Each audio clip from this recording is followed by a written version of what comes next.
Hello everybody, welcome back to the Doof Place. So, it's been a while since I last opened up this game.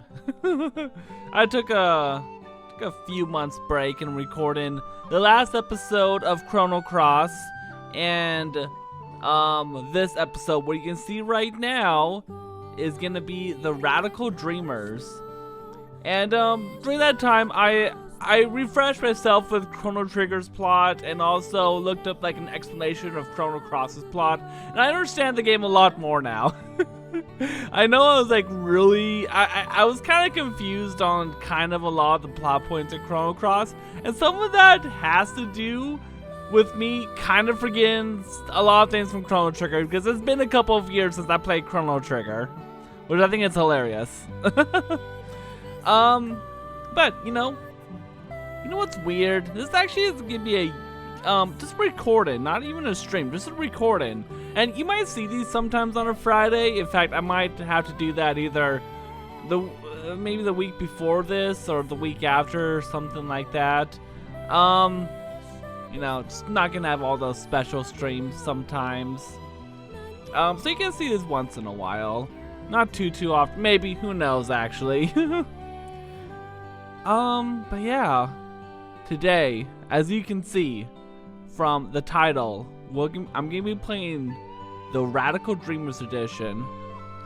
So I'm just going to press right now. Oh wait, no, there's no sound here in the title screen. Oh, well, that's fine.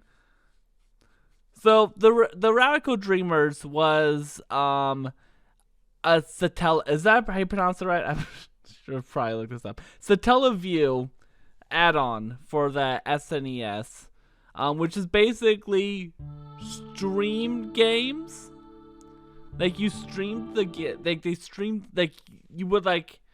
it's basically hooking your SNES with a satellite, and you would like stream the games on your SNES. And I'm pretty sure this was a Japan only thing.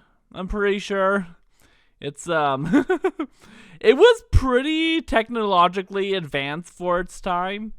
And honestly, I think it's such a cool idea for its time, even though it's like completely outdated, and like so many of these games are like either lost to time or like very close to being lost to time.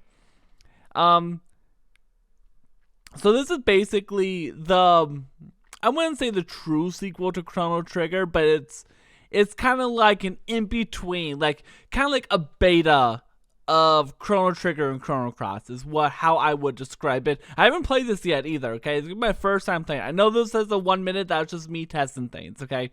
It's kind of like a beta of Chrono Cross. It's like a text adventure of what became Chrono Cross.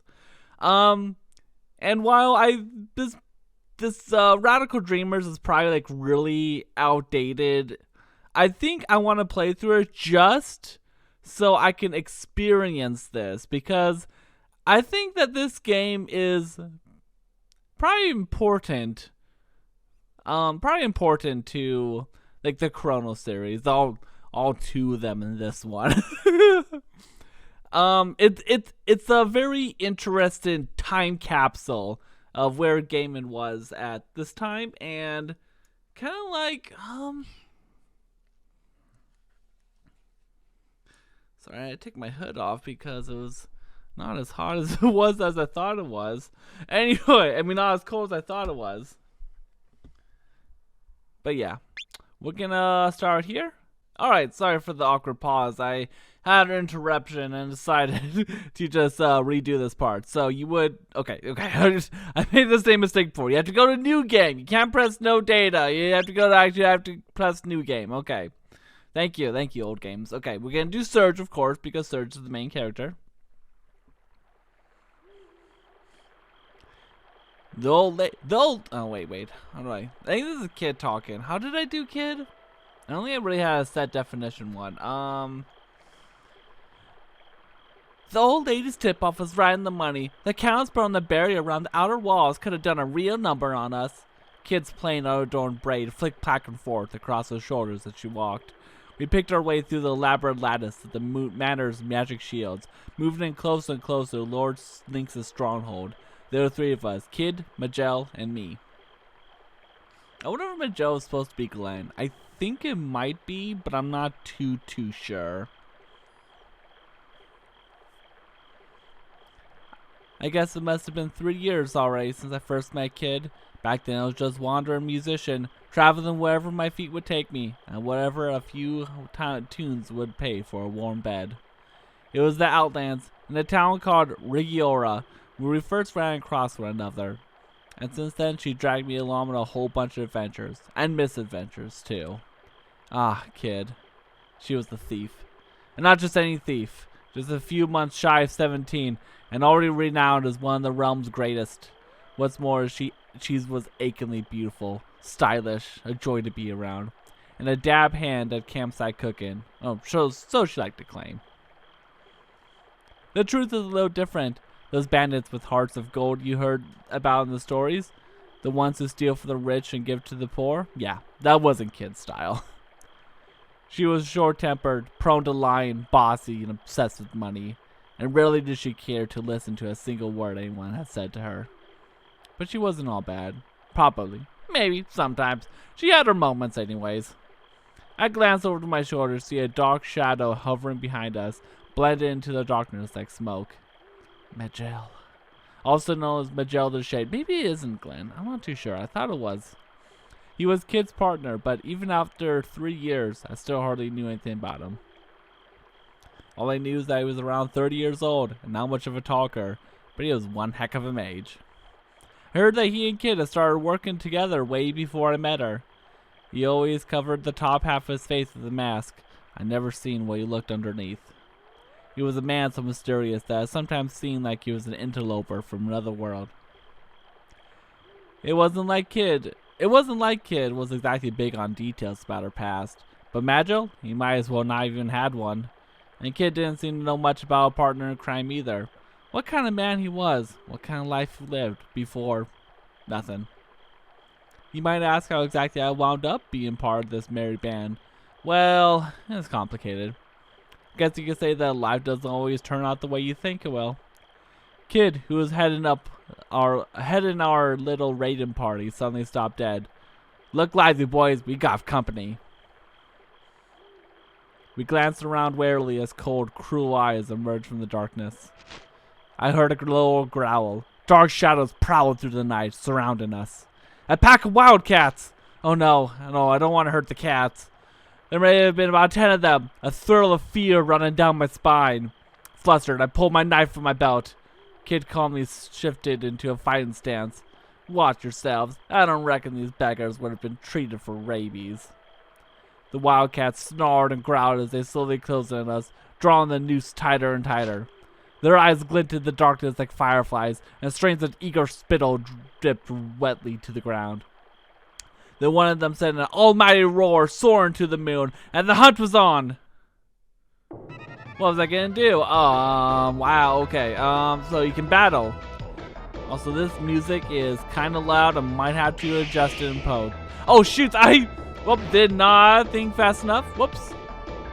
I turned to my right and see the nearby wildcatters charging toward me, his head lowered menacingly. Planning to try to make a last-second dodge, but I wasn't quite fast enough. His claws scraped against my sides and rushed past me.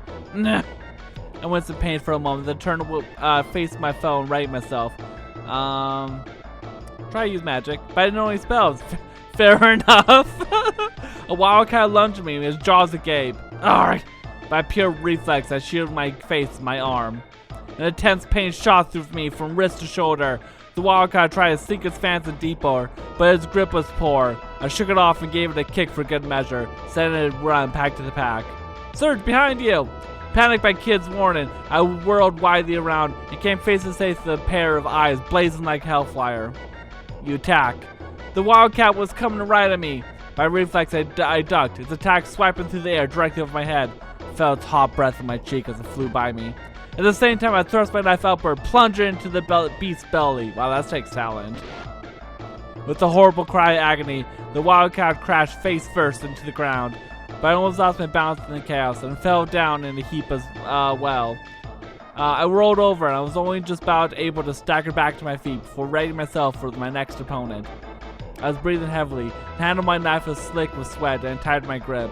With a kick like a lightning bolt, with like a bolt of lightning, Kid landed a clean hit on the flank of a nearby wildcat. It staggered before losing its footing, letting out a pathetic cry, but Kid had already moved in to finish it off. And then, the roar of fire. A burning smell filled my nostrils. Next to me, a shrill screech pierced the air. But Joe's fire spell engulfed the head of a nearby wildcat. It fled, darting off to the darkness like an arrow.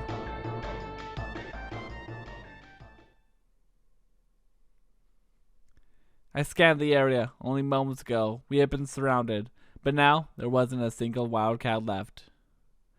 Kid and Madro had either sent the rest off with their tails between their legs, or put pay to them once and for all. Ha! You're dreaming if you think a pack of flea-bitten moggies is gonna stop us, Lynx. Kid crossed her arms and flashed a triumphant grin.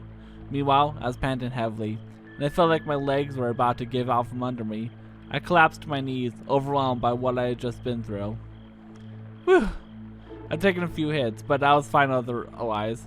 A couple of scars to talk about later, maybe, but nothing else stopped me carrying on. Are you hurt? Oh wait. Are you hurt? Madro looked down at me, his face expressionless as ever. No worries, Mac. He'll be alright, said Kid, barging in to get a better look at me. He may be a whining sook, but it'll take more than a few scratches to kill this one.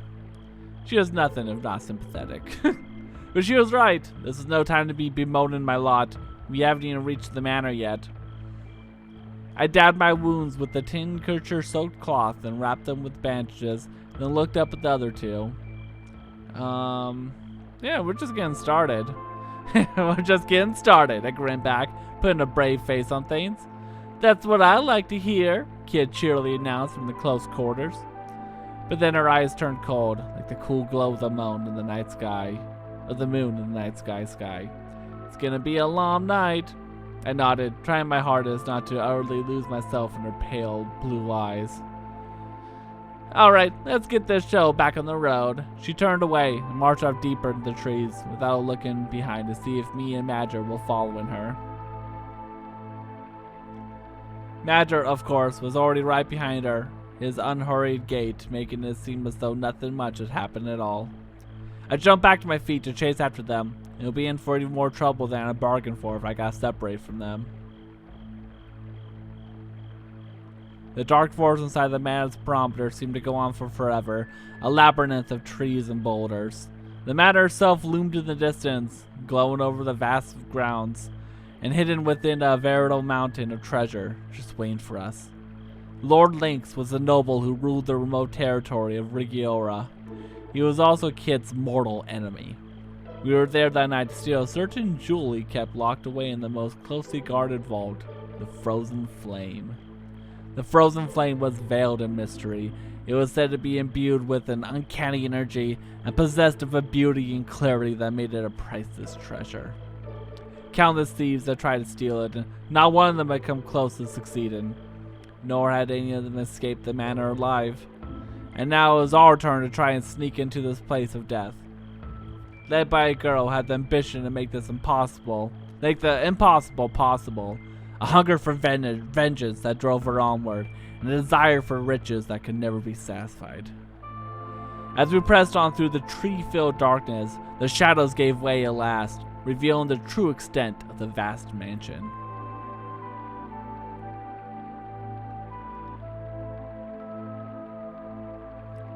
Viper Mansion.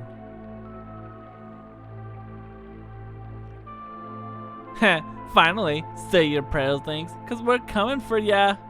Keeping to the overgrowth and the shadows of the trees, we made our way around the manor walls in search of the means of entry.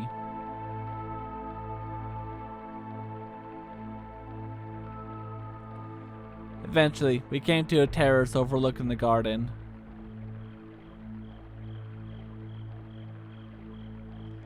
There were no signs of any guards nearby. The only thing surrounding the manor was an uncanny stillness. This would lead us... This would lead us straight into the West Rain, just as well. We don't have any business in the rest of the manor tonight, said Madro, gazing up in the dark building towering us over in the night. Alright then, what are we waiting for?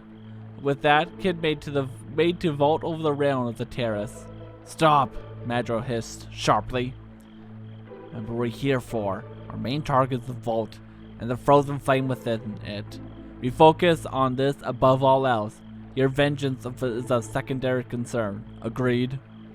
Glancing over his shoulder, Kid replied with reluctant, Yeah, and don't get your knickers in a twist. But if we happen to run into him, I'm gonna knock that dongo's block off, and neither you or anybody else is gonna stop me. I guess Kid was just gonna get her way whether we liked it or not. Let's go, boys, the night is young. She cleared the railing with a sprightly hop and vanished inside the manor. I glanced toward Magel, and we nodded in silence. We followed Kid's lead, and were soon inside Lord Lynx's lair. Try saying that 3 times fast, or 5 times fast. Lord Lynx's lair, Lord Lynx's lair, Lord Lynx's lair. It just feels bad to say. I don't know why. The darkness swallowed us whole.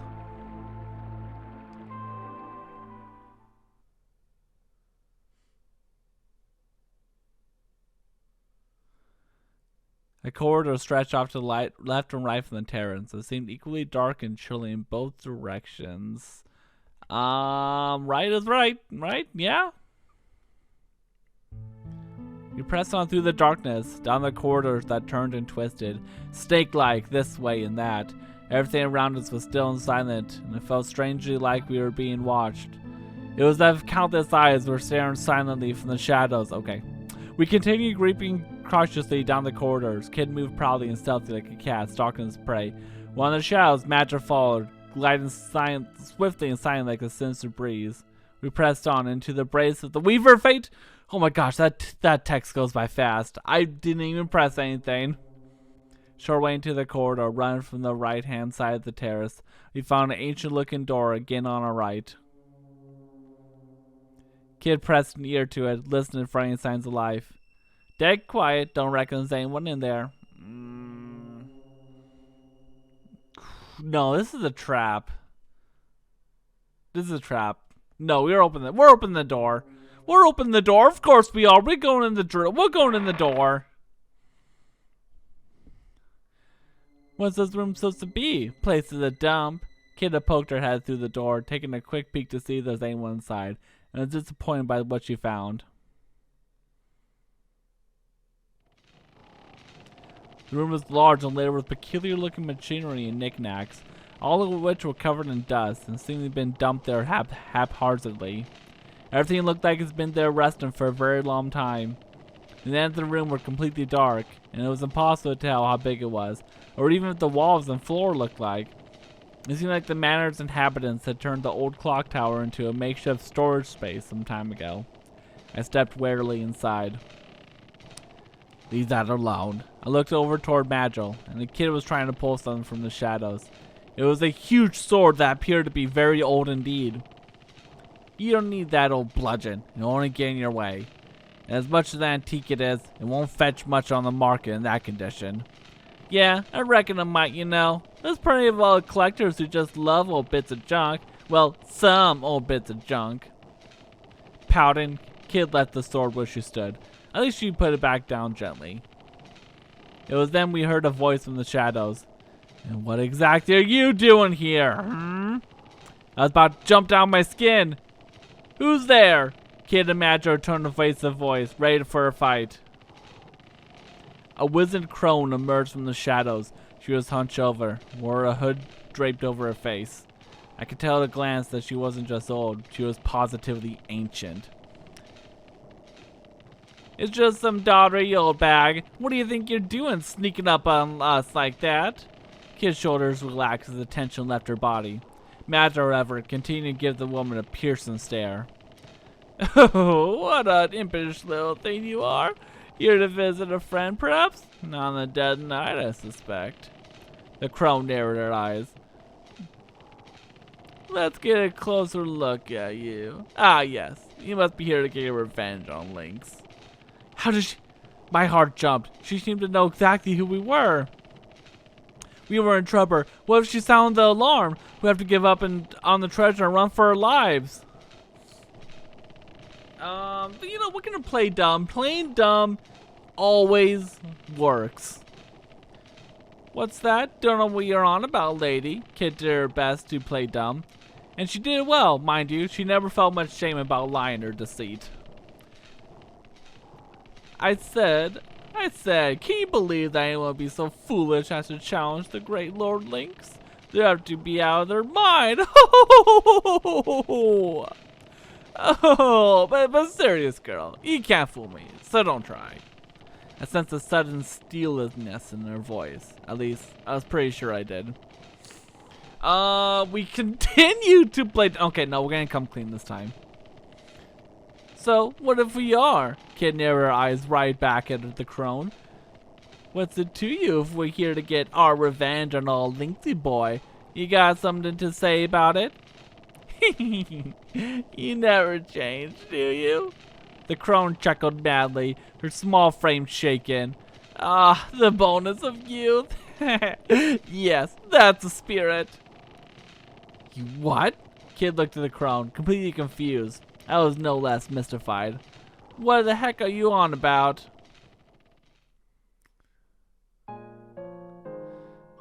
Oh, it must have been 4 or 5 years ago. Yes, it was around then that this innocent young thief stole into the manor, looking to singe Lord Lynx's whiskers.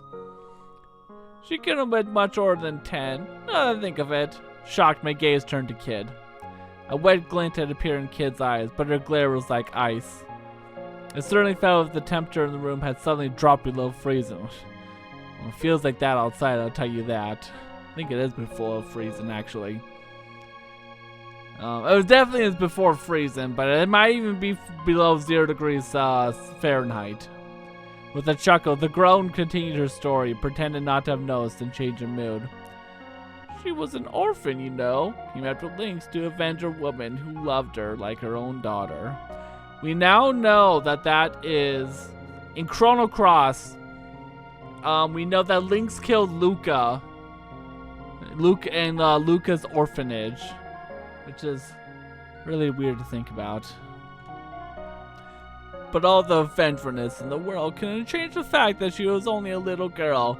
She was no match for Lynx's men, sadly, and they quickly captured her. Lynx is the kind of man one would fear to have for an ally, never mind a foe. Had it not been for the timely insistence of a friend of hers, the girl would have certainly been executed. The way the people of the manor told it, the very shadows pitied the girl, and rushed in to spirit her away.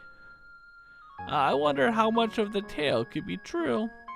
I have nothing but sympathy for those who know failure. Of course, you can't win all the time. And sometimes, against our odds, fate really can't be foiled, and the clockwork of history sent into disarray. Nor the ones I have no patience for, the ones who do not recognize their failure, or who fail and choose to give up as a result. The crone looked up from under her hood, stared Kid directly in the face, and grinned. Kid's anger faded, giving way to a dumbfounded expression. If you wish to steal the jewel from Lynx, if you truly wish to triumph, you have to let go of the treasure of your own, Kid. For as long as you cling onto it, the hands of your clock... Oh, wait, this is still talking. For as long as you cling onto it, the hands of your clock will never move. They'll stay exactly where they came to rest all those years ago. Who are you? Oh, me? Well, I'm just an old bag, like you said. I do apologize. I must have taken up a lot of your time with all my babbling. I'll leave you in peace. Oh, before I go, the crone turned to face me. You seem to be injured, young man. If you wish, I can take a look at your wounds. With all the tension suddenly turned towards me, I panicked a little. Sure, I trust this woman. What? Alright, please do. The crone muttered a few words and her bony fingers drew sigils in the air. Pale, gentle light began to surround my body, filling with a strange warmth. Strike a light. Strike a light. That was no ordinary spell. Kid was impressed. Felt my wounds healing. Heard a nostalgic melody that soothed my wounds in my heart. Before I realized it, the Chrono was gone. Hey lady! Kid strained her eyes, scanning the darkness. There was no one to be seen, and her calls went unanswered. Who the bloody heck was that? Oh wait, I think that's Surge talking. Who the bloody heck was that? Kid looked like she was just woken up on the floor and laughing pig after a few too many. And what does she mean by you having to let go of a treasure? We won't find my answers here. Time to move on. Magic brought us back down to earth, emotionless as always. And almost seemed as if we thought nothing happened at all. Yeah, I guess you're right. Kid walked quickly to the door, keen to move on. Hold it, you! Just as I was about to follow Kid out of the room, she jabbed me in the side with her elbow. You stingy little bugger, Surge. Why don't you tell her to share some of that healing magic with the rest of us? Classic Kid. I don't think you guys got injured in that fight, so... The door led back to the corridor, which stretched off to left and right.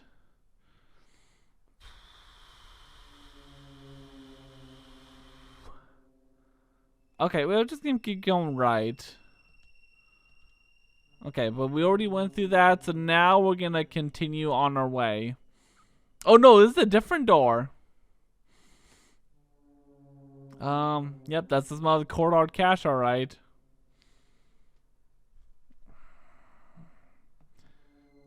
We go inside. We go inside doors here. We go inside doors here, okay? Bah, what am I, stupid? Of course it's bloody locked. Kid had tried the door handle a few times before giving it a grumpy kick. Bloody door's got a magic barrier on it, and the bloody barrier's got a barrier of its own to boot. It'll take more than putting the boot to get through all that. I see. Then unless we find the key, we don't have any hope to get inside. Reckon I can handle a key hunt, especially if that idiot Lynx is hitting it. If we can find his room, I'll sniff it out in 2 seconds flat. Just you watch. There's a little more we could do here, okay? So we'll just continue on then. Corridor ended at the foot of some stairs. With Kid in the lead, we headed upwards. It was dark and the stairway was narrow. We watched our footing carefully as we climbed. The stone of the steps was worn smooth with age, and I lost count of how many there were as we spiraled onward and upward. An awful sense of foreboding haunted me.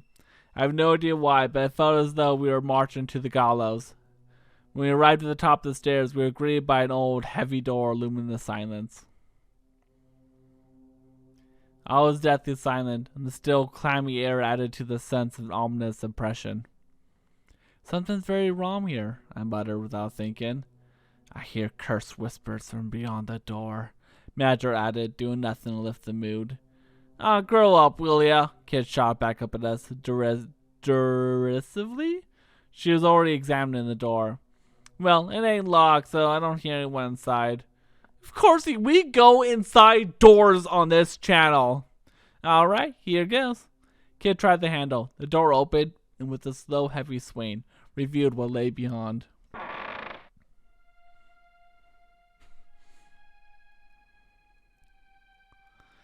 It was a small, cylindrical room that appeared to be inside one of the stone towers. Never put your cylinders inside an M&M tube. Anyway, it was completely deserted and there were no windows. What's this supposed to be? Something about this place gives me the creeps. Standing in the doorway, Kid seemed suddenly taken aback. We might have something in here. Let's take a closer look. A closer look at a bloody empty room? Pah! Might as well, I guess. We did climb all them stairs. Kid stepped through the door, grumbling under her breath. I scanned the room and then noticed something on the floor. The flagstones were covered in dozens of narrow scratches, and in places there were thick black stains. I'm kind of creeped a little bit. Something in the stain spoke of a horror that no amount of scrubbing would ever wash away, a malice and a sadness beyond imagination. There's something written here. Crouching in front of a wall, Madge was inspecting some brownish markings that looked more like more of the same stains. Someone's carved. Is this Kid talking? I think so. Someone's carved letters in the wall and scrambled them using blood magic. Kid had long gone over to look over. I'd gone over to take a look. Looks pretty old. Hard to read too. Someone's been worn away. Let's see. I cannot hold on much longer. My only hope now is to leave the Arcasian signet in this room. The Arcasian signet? Suddenly the door slammed shut. We jumped to our feet with a start. From above us we heard an unsettling creaking sound. The walls and floor began to tremble. What the hell is going on? Kid's eyes darted around the room. She desperately tried to figure out what was happening. The creaking sound from the above continued, and the ceiling moved ominously closer. Up there! Okay. I'm dead. I'm dead. I'm dead. I'm dead. I'm dead. We walked right into the bloody trap. Kid bit her lip. We gotta do something fast. We don't have time to think about this.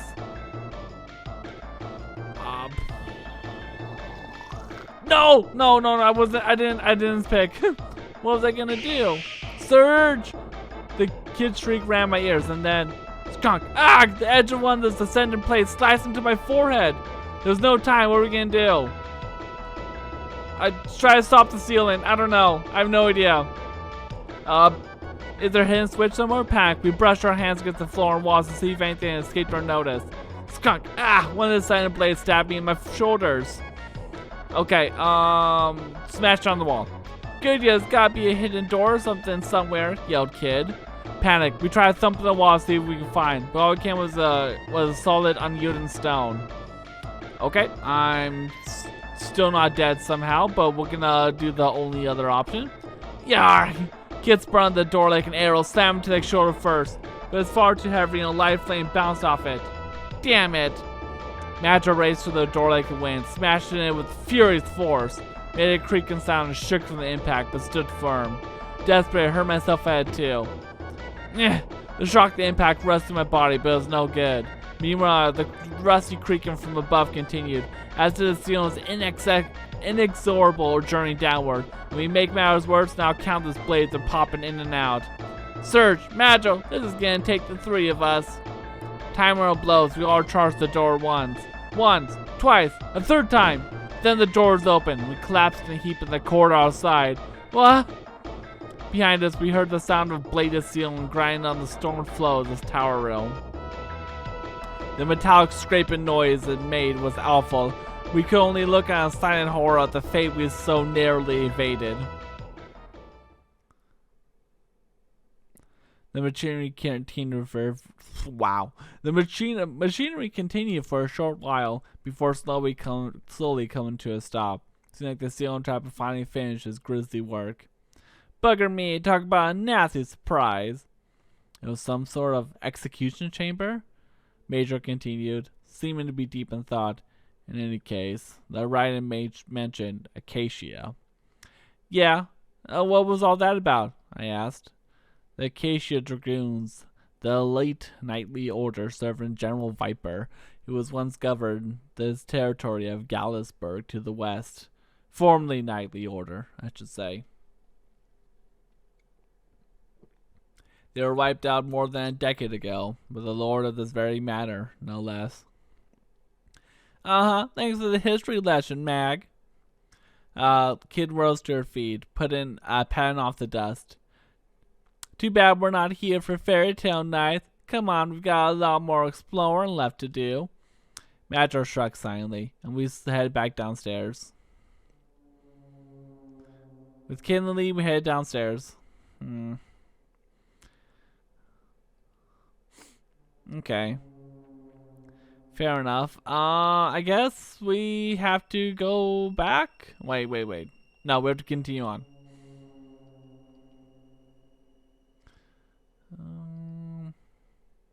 We've already been in that room, so continue on, I guess.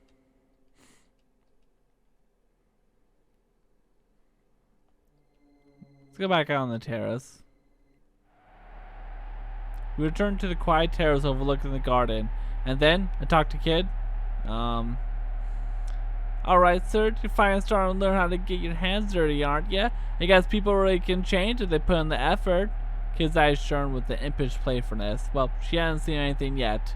We should go back inside. We're not here for fun. Muttered Magil. Well, I said that, but... You seem to be hurt. Don't push yourself. I wasn't careful from here on out. I was going to be in serious danger. Right, dust yourself off and let's get moving. We got work to do. Okay, well, I guess I have to go back inside. Huh, well... I guess go left now? We took the corridor leading from the left-hand side of the terrace, eventually arriving at the intersection with some stairs. Path to the right led down the stairs. The path to the left was the dark side path. The main corridor continued onwards. Let's go down the stairs. Slowly we crept down the staircase, descending deeper into the blackness as we went. At the bottom, the path split. The way to the left continued. Oh my gosh, there's so many paths. The way to the left continued to an atrium that resembled a sort of plaza, with the path on the right was a winding passage that trailed off to the darkness. Yeah, let's go to the right path. We went down the stairs, then took the passage to our right. Eventually, we came across an ornate door on the right-hand side. Another one of these? We smelled something fresh and pleasant. Flowers? What was that? What was coming from inside? Surprised it opened, to be honest. We found ourselves in a tidy, welcoming room. The knickknacks and curios dotted around the place seemed to be well loved. The stately desk and the cozy-looking bed nearby, meanwhile, suggested the room's occupant was no stranger to luxury. Though the room was richly furnished, somehow still felt awfully lonely. Kid took a quick look around before commenting, "It's Lynx's girl's room." A half-written letter on the desk and a teacup, still warm, suggested the lady of the manor was still nearby. But it didn't seem that anyone was here now. We decided to search the room. Some charming flowers, discarded cotton handkerchief, small bottle of perfume, Madger walking around.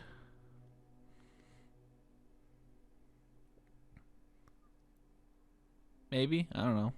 Nothing that meant much to me, nor anything that seemed particularly valuable. Kids seemed to have the same impression. I scanned the room, clearly not expecting to find anything. The only item noted was a small antique box, which bore a crescent resembling a viper.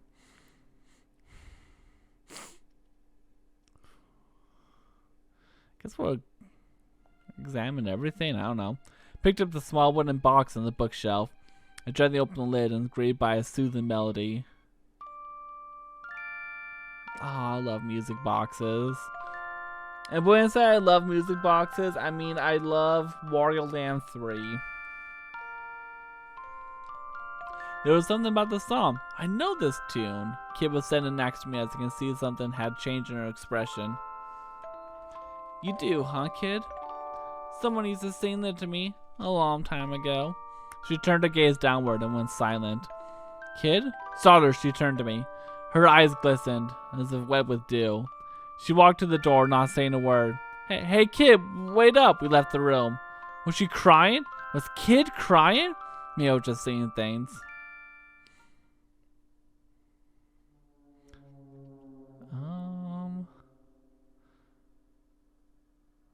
I wanted to keep looking. Okay, we're just gonna go to the right still. Okay, we can go back inside. Oh, no, it's a different one.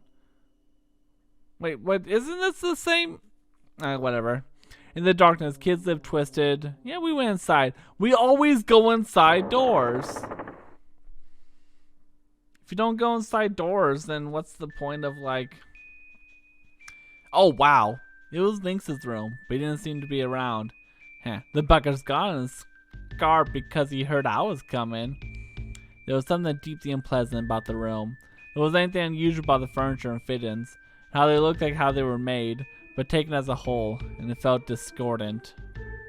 Was this a reflection of Lynx? A seemingly ordinary facade that had disturbing truth only some could see?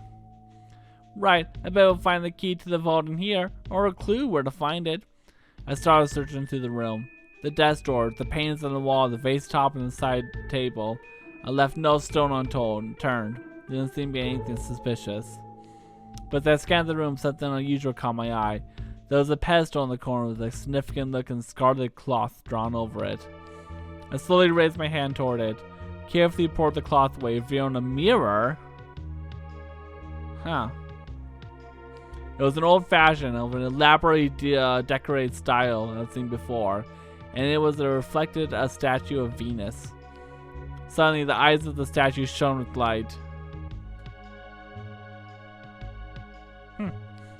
What is your desire? The mirror, it's speaking! Kid and Madge ran to my side. There's no need for panic. It's a whispering mirror, nothing more, said Madge lightly.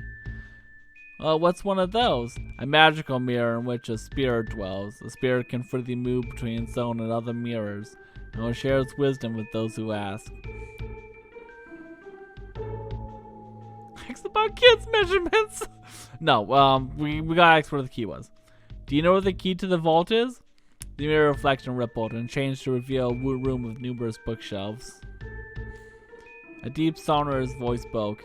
You will find the key in the place I revealed, in the study. It is inside a book with a purple cover in the furthest bookshelf from the door. The image of the study vanished from the mirror and the voice went silent. Appears the spirit was left for another mirror, commented Majo. To the study then.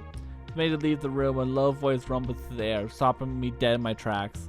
Beware, he knows. What was the voice in the mirror again? What did it mean? Hurry up or we're leaving you behind, Surge, called Kit from outside. Flushed to rush after her. The corridor stretched out beyond the door. Okay. Oh, Riddle. Riddle is Lynx's daughter? That wasn't in Chrono Cross, was it? I don't think it was. Well, we'll go back inside here because we haven't searched everything yet.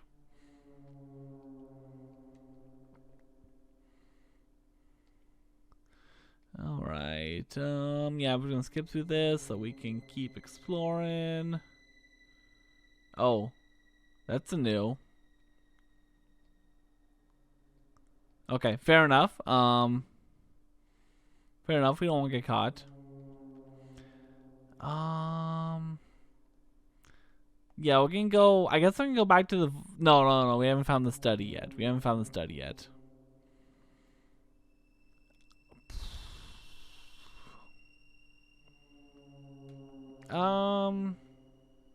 Guess we're going to the atrium. Kid poked her head through the arch-shaped door and took a look. Huh, it's big in here. Must have been, be some kind of hall. We took a cautious look around and entered, one after another. The atrium was like a beautiful plaza, complete with a statue that doubled as a fountain. Pillars and arches lined the wall, and in the center was a small pool of clear water, above which the statue stood. On the other side of the room, I could see another arched entrance like the one we had come through. Oh, that's cold. Kid was scooping off water from the fountain. I went over to her, rested my hand on the edge of the marble basin, peered into the pool beneath. Shadows flickered under the water's surface. You reckon those fish are rare, as in valuable? Kid leaned right over the edge, money symbols in her eye. I couldn't see the bottom, wondered how deep it was. The shadow of one of the fishes grew larger and larger. Whoa! Sensing danger, Kid leapt back from the edge. Clack! A fish leaped out from the water and snapped at her, its jaws bristling with razor-sharp teeth. Its mouth closed shut in the air, where she only been moments ago. With a splash, the fish darted back under the water. Pteranodons! Deadly carnivorous fish with razor-sharp teeth and powerful jaws that could snap a monster's horn in half. Staring in horror, I watched as dark shadows began to gather in what little of the pool I could make out. The pteranodons must have detected prey. Soon the room was filled with the sound of splashing and snapping as the fish teemed at the water surface. Bloody hell! Even Kid was uneasy. She took another step back. How many pteranodons were in the pool? The thought of what would happen if they all leapt clear of the water and attacked it at once crossed my mind. A bead of cold sweat rolled down my forehead. Suddenly, the water coming from the statue turned crimson and shot out on a powerful jet that nearly touched the ceiling. Kid jumped back again. I just stood in shock, watching the torrent of water erupting from the statue. The scarlet waters continued to gush out from the fountain. The pool grew redder and redder and started to overflow. We looked on, entranced, but the spell was soon broken when we realized that the water was starting to flow faster and faster over the rim of the basin. The piranhas began to jump and snap at the water's surface with a bloodthirsty glee. I was brought to my senses by the dull slapping sound of the piranhas. Yeah, let's try to... a bolt of pain stopped my calf. I came close to fainting. I stood my ground as best I could, flinching away as the piranha had outbidden me. But soon a horrible rain of shadows began to circle the water around me. I was surrounded. Okay, I'm really bad at deciding. Quick, there's an exit on the other side. I pointed the doorway opposite where we came in. Tried my hardest to rush across the red pool, sending up great gouts of crimson water, but it was thick as blood, and I found myself struggling to move. Okay, that may not be good. Okay, let's just go back to where we came. Kid, let's get off here. In a panic, we splashed through the water back to the corridor we came from. The fangs of the piranhas snapped in my legs and felt a searing pain, but I had to endure it as if I had any hope of reaching the entrance. Breathing heavily, I finally found myself back in the corridor outside.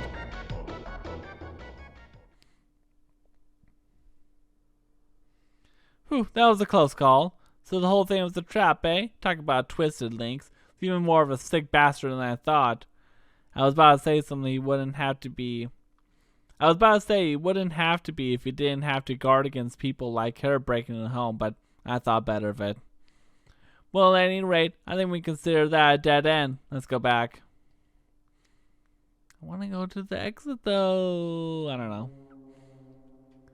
Something caused Kid to stop in the tracks. Hello, what do we have here? She pointed to the side of the entrance to the hall. Found himself face to face with the sculpture in an old man's face, with a truly phenomenal beard. Yeah, okay. The sculpture's eyes seemed to gleam with light, for a piece of marble seemed almost too realistic. It is the mouth of truth, announced Magil.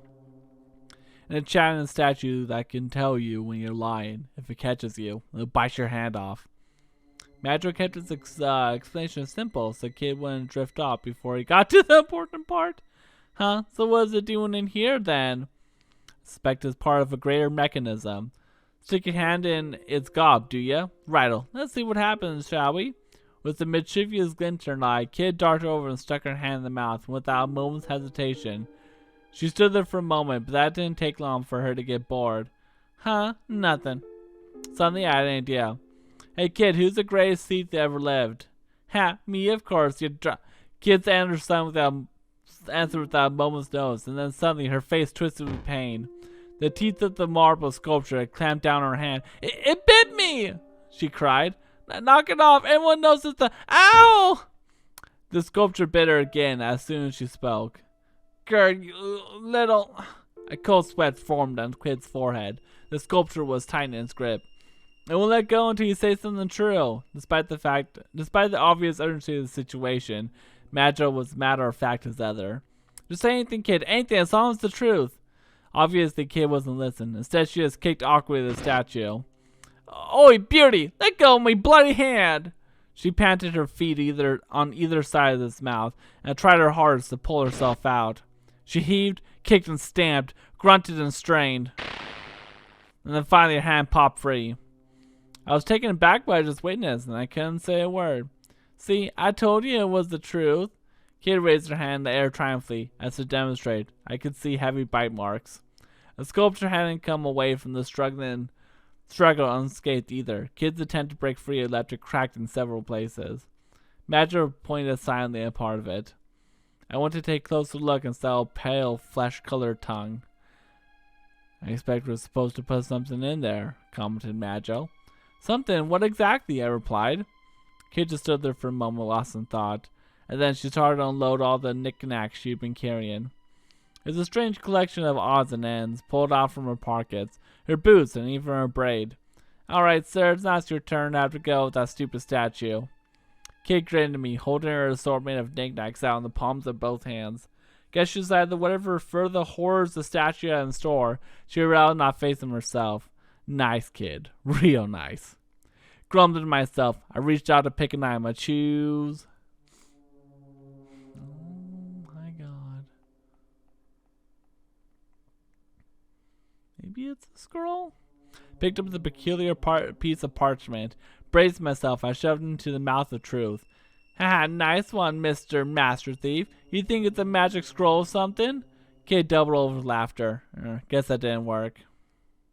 Oops, my hand slipped and the scroll unfurled. It was filled with strange symbols. Noticing the confused look on my face, Madra spoke up. It's decoding chart used in the Imperial Guard's field reports. Huh, well, it's all gibberish to me. Wouldn't be much of a code if it wasn't, would it? Kid muttered witheringly. I was too embarrassed to reply. Once I clawed back some reply to attempt recovery. You have to walk me through it sometime. She just pounded and looked away. So, you can't read it either? Boy, I can pick my moments. Fine, if you're not gonna take it seriously, we're leaving you behind. Sometimes she can be as cold as ice. I really done it now. She made to leave, but I grabbed her gently by the shoulder. Look, I'm not messing around. I'm sure this next idea is gonna work. I believe it when I bloody see it. Kid didn't seem convinced. Stakes were high. I looked at the collection of knickknacks and shows.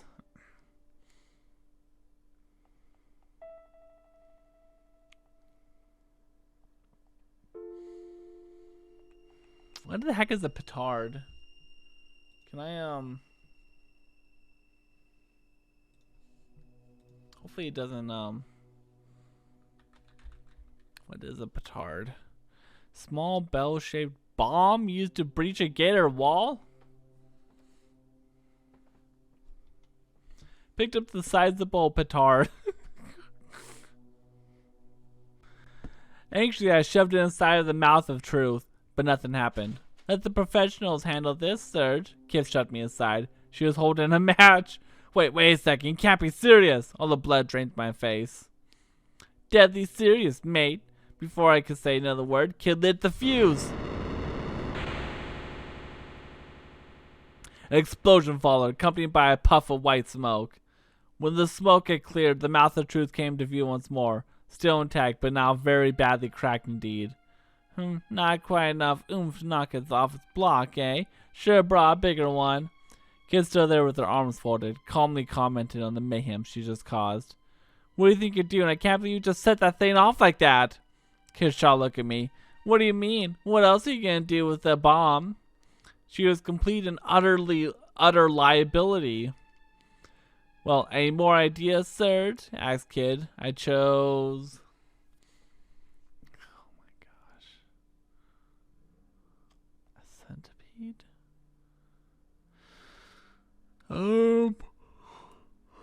We're just gonna go in order now, because I have no idea. I took a small silver mirror. The sculpture sat impassively, its marble beard still commanding my attention. I stuffed the mirror in his mouth. It didn't seem to be the right item for the job. Don't see any cavities. Yeah, wow, very funny. Now give me my favorite mirror back before that thing chomps it to pieces. She lost her patience and snapped it off me. It was a rather nice mirror. Picture her gazing into it. She braided her hair. Do you want to try something else? Asked Magil.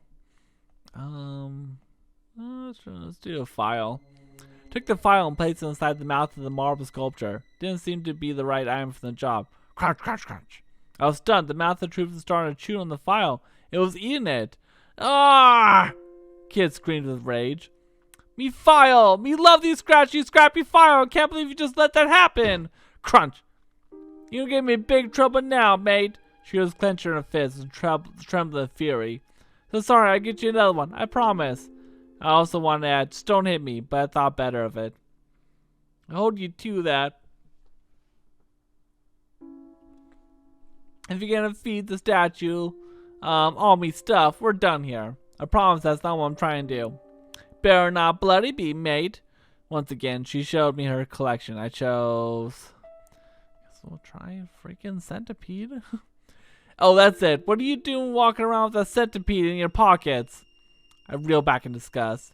This isn't your pet or something, is it? Don't be so sick, Serge. It's a toy, not a pet.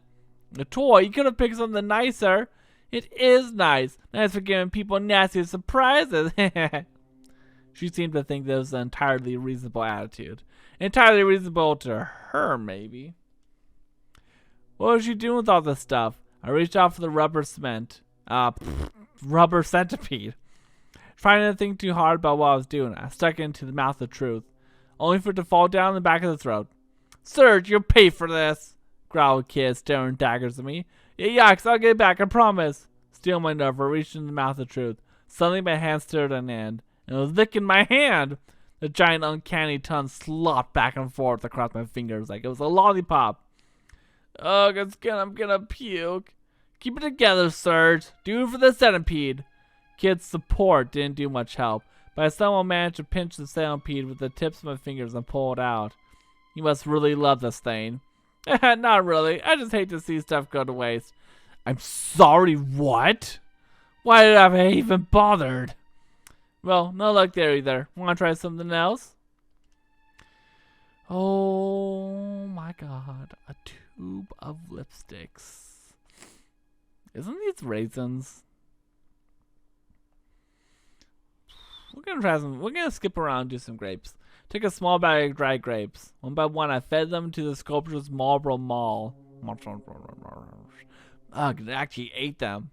That's enough, Surge. Those are my emergency rations you raced in. Kid snatched the bag from my hand. Still the last grape, though, so I popped it in my mouth. It was absolutely delicious. They're not for you either, sunshine, growled Kid, glaring at me. You're gonna take this seriously, Surge, or I have to leave you alone with Beardy here. She was clearly annoyed, but I didn't warn her patience out completely thin just yet. So I tried something else. I chose lipstick? Your lipstick stain at the corner of my left side brain? Is that the lyrics? I don't remember. I picked up the small lacquered tube of lipsticks. Without knowing quite why, I smeared all over the statue's mouth. What are you? My lippy! Kid exploded with fury at the sight of the mouth of Truth's bright red lips. What are you getting so mad about? You don't even wear makeup. It's for marking our path to make sure we don't get lost. Huh, I didn't realize. Guess I'll explain why you brought it with you. And what's exactly is that supposed to mean? What's so funny about me having lipstick anyhow? Nothing at all. It didn't take much to tell that this was the calm before the storm. You better buy me some more when we're down here. Yep, she was mad, alright. Oh, okay, I'm sorry. Let's get something else. Is this actually anything? I think this is the only one left, and I don't think it's the right one, so I just wasted like the last, I don't know how long I've been on here. Took the piece of thread, a length of a very finely spun silk. Didn't seem like a good idea to just shove it in, so I tried dangling it into the statue's mouth. Watch yourself, that stuff ain't cheap. Made by royal silkworms, that help you know. Kid watched me critically. The thread slipped deeper and deeper into the mouth of Truth, and then fell a slight tug, and I tried winding it carefully back around my fingers. Then the small piece of paper. Nice one, Surge. That gotta be was that really it? The very last one. Oh my god. Suddenly the statue's tongue leaped out of its mouth. Ugh, what a bloody heck. Kid leapt away like a startled cat. Boing, boing, boing. With Kid's safety out of the way, I was the only target left within reach. Cause I was sticky. I'm gonna be sick. The tongue had covered my face with thick, warm saliva, but strangely I felt of sort of glow in the places where it licked me. My aching wounds began responding to the warmth. Madger leaned against the wall, watching the spectacle in silence. I'm guessing that wasn't the one, then. What next? Oh. Okay. Lingered for a moment, but pulled my hand away. Didn't seem like anything was what we were looking for.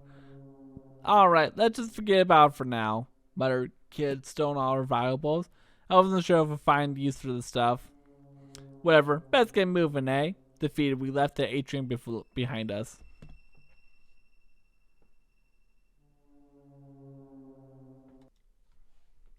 Alright, where to go next?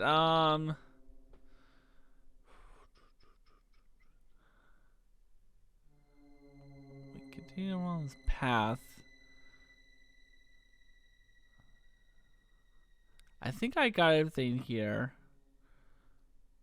Yes, we have to go back to the stairs. Okay, okay, so don't go left. Down the side passage. Let's go down the side passage. Head down the side patches. The end of it came in an old, immaculately polished door. Well, we go inside doors. Kid gently pushed the door ajar and peeked in that room. Next I knew, she slipped inside. Madra and I followed. Looks like a study. Oh, yo, we need that. The room was lit with the moonlight coming from the long, slender windows, slanted down to the pale beams through the darkness. It was pretty big for a study, with an immaculate antique desk dominating the center. There were rows of bookshelves lined with thick, dusty old tomes. The wall to the rear of the room was decorated with paintings, and the shelves of vases and painted plates stood before it. They all seemed to be curios from foreign lands. Right, let's find this key. Alright, so funny thing about... Oh, excuse me. Funny thing about this, the teleview, okay? Is that, so how it worked, okay? So it was streamed from satellites, okay? But it could only be streamed, like, specific times for, like, an hour. At least a lot of them were, like, an hour, at a time. Kind of like a TV program, you know? So basically, after, like, the hour is up, you can no longer play it.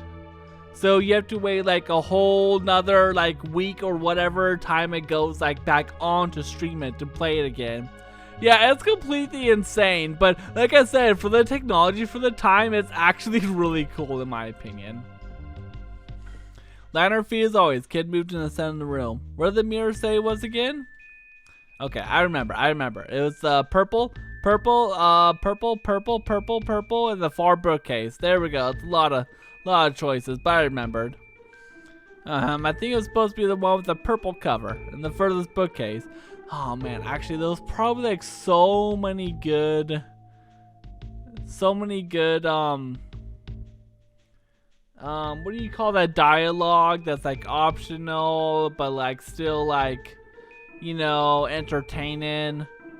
What do you call that? I don't know. Ace Attorney has a lot of it. I don't know. I'm skipping all that though, apparently, unfortunately. So even take my word for it. Kid made for the case in question. Right, this is the one. Purple cover. Ha! This has gotta be it. Kid pulled a book from the bottom shelf. Madra and I watched as she opened it. The page was hollowed, and the hidden inside was the old key decorated with strange symbols. Nailed it. Nice one, Serge. Kid snatched the key from inside the book. Right, time to finally get a look at this treasure. Having got what we came for, we left the study.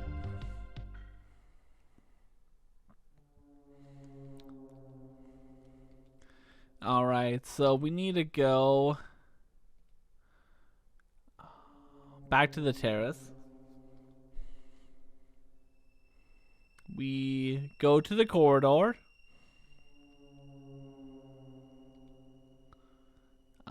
We continue on.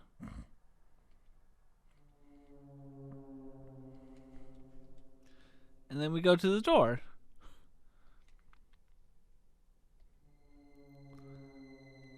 Alright, we go inside. This should do it. Kid slipped the key we found into the lock. Lines of magical light flashed across the surface of the door and vanished as various magical barriers were dispelled. Up, down, left, right, blue, red, green, every color under the sun, and then was all quiet, and the darkness of the manor returned. Right, we're in. With a creak, the heavy door gently swung open. As soon as I saw what was inside, I gave a gasp. Skid stepped inside. Whoa, we've hit the mother lode. Woohoo! Yeah! Out of the darkness loomed a veritable mountain of gold, silver, priceless works of art, and exquisite trinkets. Kid looked as if she was on the verge of drooling at the sight of it all, but what thief wouldn't happen? After all, this was the kind of hoard that few people would ever come across in a lifetime. The smallest fraction of this vast amount of riches would have seen even the most careless spendthrift set for life. The goal was a frozen flame. Ignore the rest. Madro spoke with an icy dedication to our mission. He had not even batted an eyelid at the sight that greeted us.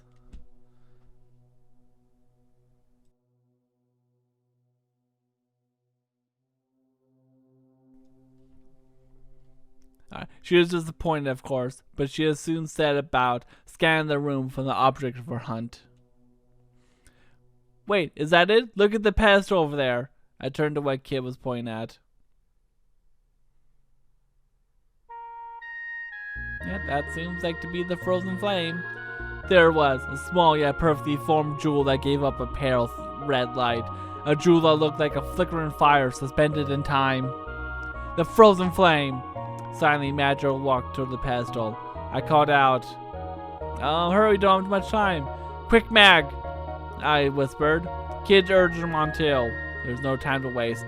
We gotta nab it now and then find links. If you insist. Madro greatly raised his hand towards the frozen flame. Suddenly, a siren ran out. The room was flooded with light. A metal bar slammed down in front of the door. Metallic parrots in the four corners of the room suddenly came to life, flapping their wings and screeching, "Rock! Thieves! Thieves! Rock!" Damn it, we've been walked right into a trap. Kid quickly turned to me. Sir, just your bloody fault for telling me to hurry up. What the? So did you? Yeah, it's all my fault. Yeah, it's all my fault. It's my fault we walked right into a trap. It's my fault everything's out to get us tied. And it's my fault I damn near got mangled to death by wildcats on the way here. Too bloody right it is. Glad you're finally taking some responsibility. She's a damn rich, this girl. Would a killer be nice for me for a change?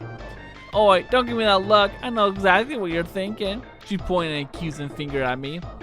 Sorry if I ain't the sweet little princess you want me to be, Serge. Enough! Link's better be here at any moment, hissed Madro. He had barely finished speaking when I heard voice in the distance. Which way? Which way? The parrots, to the vault, the vault! The manor guards are coming. Kid dived behind a pile of gold coins. Find somewhere to hide. In a panic, I looked around the room. There was a large chest sitting wide open to a pillar. I rushed to the empty it out and then plunged it head first and closed the lid.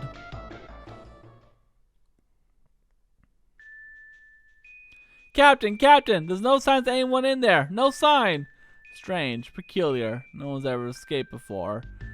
None have ever fled the mousetrap's clutches. None. Gently pushed up the lid of the chest that peeked through the gap. There were 5 goblins wearing suits of armor, unlocking the gate and about to make their way inside. One of the goblins looked around the room, jerking his neck as he peered into the shadows. Captain? What if this actually was a mouse this time? Chef was grumbling about mouses the other day, Captain.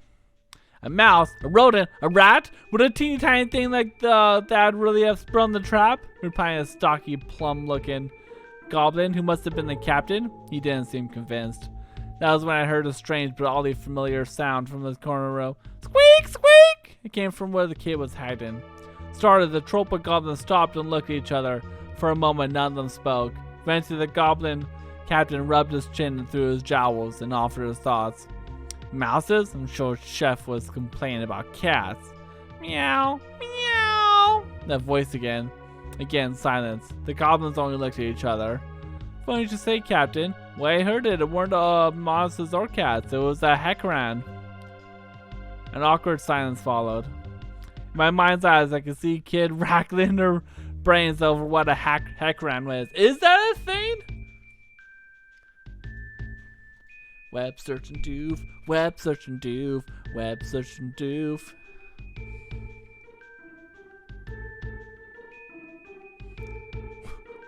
Oh, it's a Chrono Trigger boss. It's a boss in Chrono Trigger, first appearing in the Hecaran cave during the present. Hecarans are giant blue-skinned creatures with large claws and teeth. Only magic-based techs harm it. In Radical Dreamers, the Goblin Guards in Viper Manor claim a hacker infestation in the kitchenette to lure a kid out of a pile of gold in which she'd been hiding. Yo, look! We're at that part right now!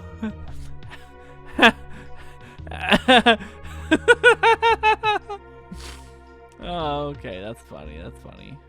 Also, I gotta say, I like how the Chrono Wiki came up between the Chrono fandom website. God, I hate the fandom websites. Oh my god. I will never, ever stop being mad over them. Look at that. They have a whole entire huge page. Well, it's not that huge. Over the Radical Dreamers. I might read that after I'm done with this. Who knows? Anyways. Okay. Smell a rat, by which I mean a thief. Following the captain's lead, the guards reached for the weapons, and then Heckran's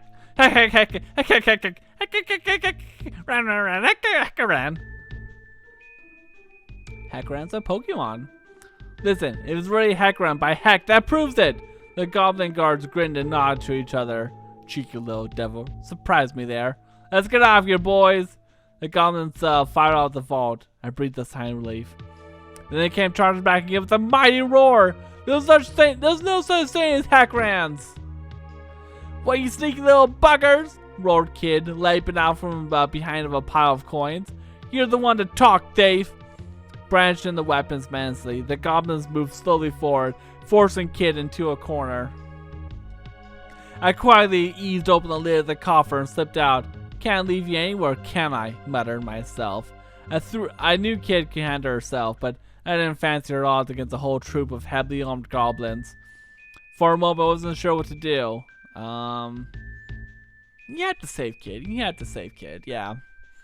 There was no way I was going to abandon a friend in need. Although apparently, if you don't save Kid in Chrono Cross, better things happen. I actually never looked that up on why. I guess there's another thing to do. Yeah, I just know that if you save Kid, no, if you don't save Kid, either like in a specific part or sometime else, and also tell her no in specific parts, better things happen in the game.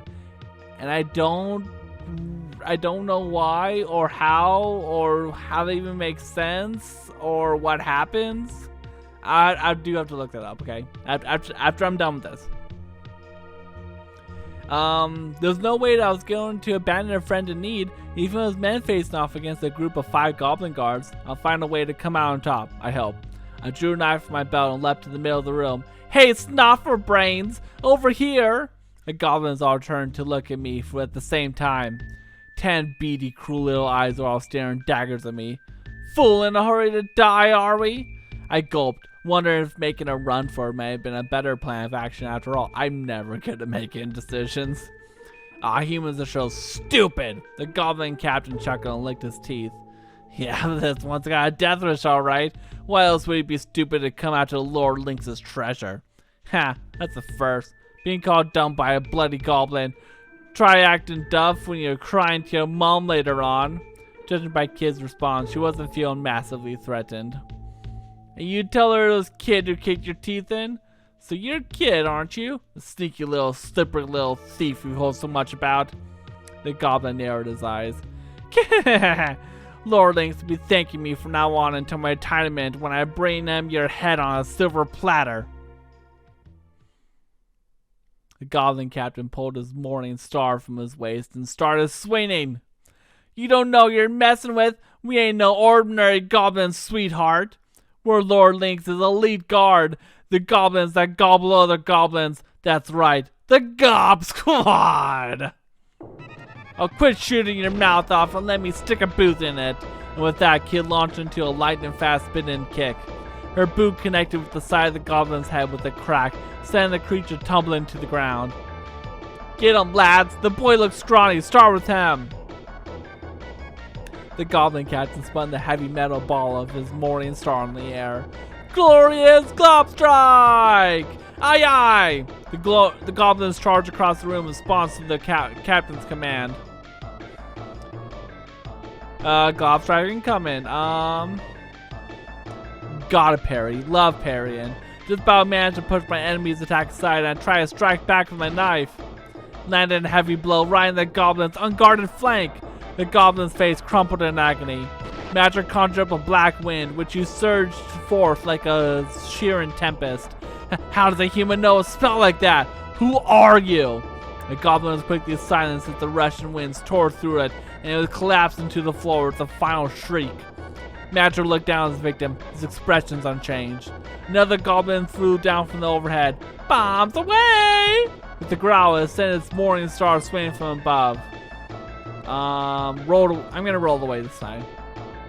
I rolled across the floor, dodging the attack. The morning star crashed into the flagstone, sent sparks flying. That was a close shave. I made good my escape by rolling further, clumsily putting some distance between myself and my attacker. Glob strike incoming!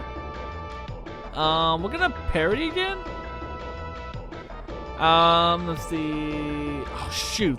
This time it knocked, the goblin knocked away my attack with a flick of a brawny arm, sent me crashing into the ground. Arg!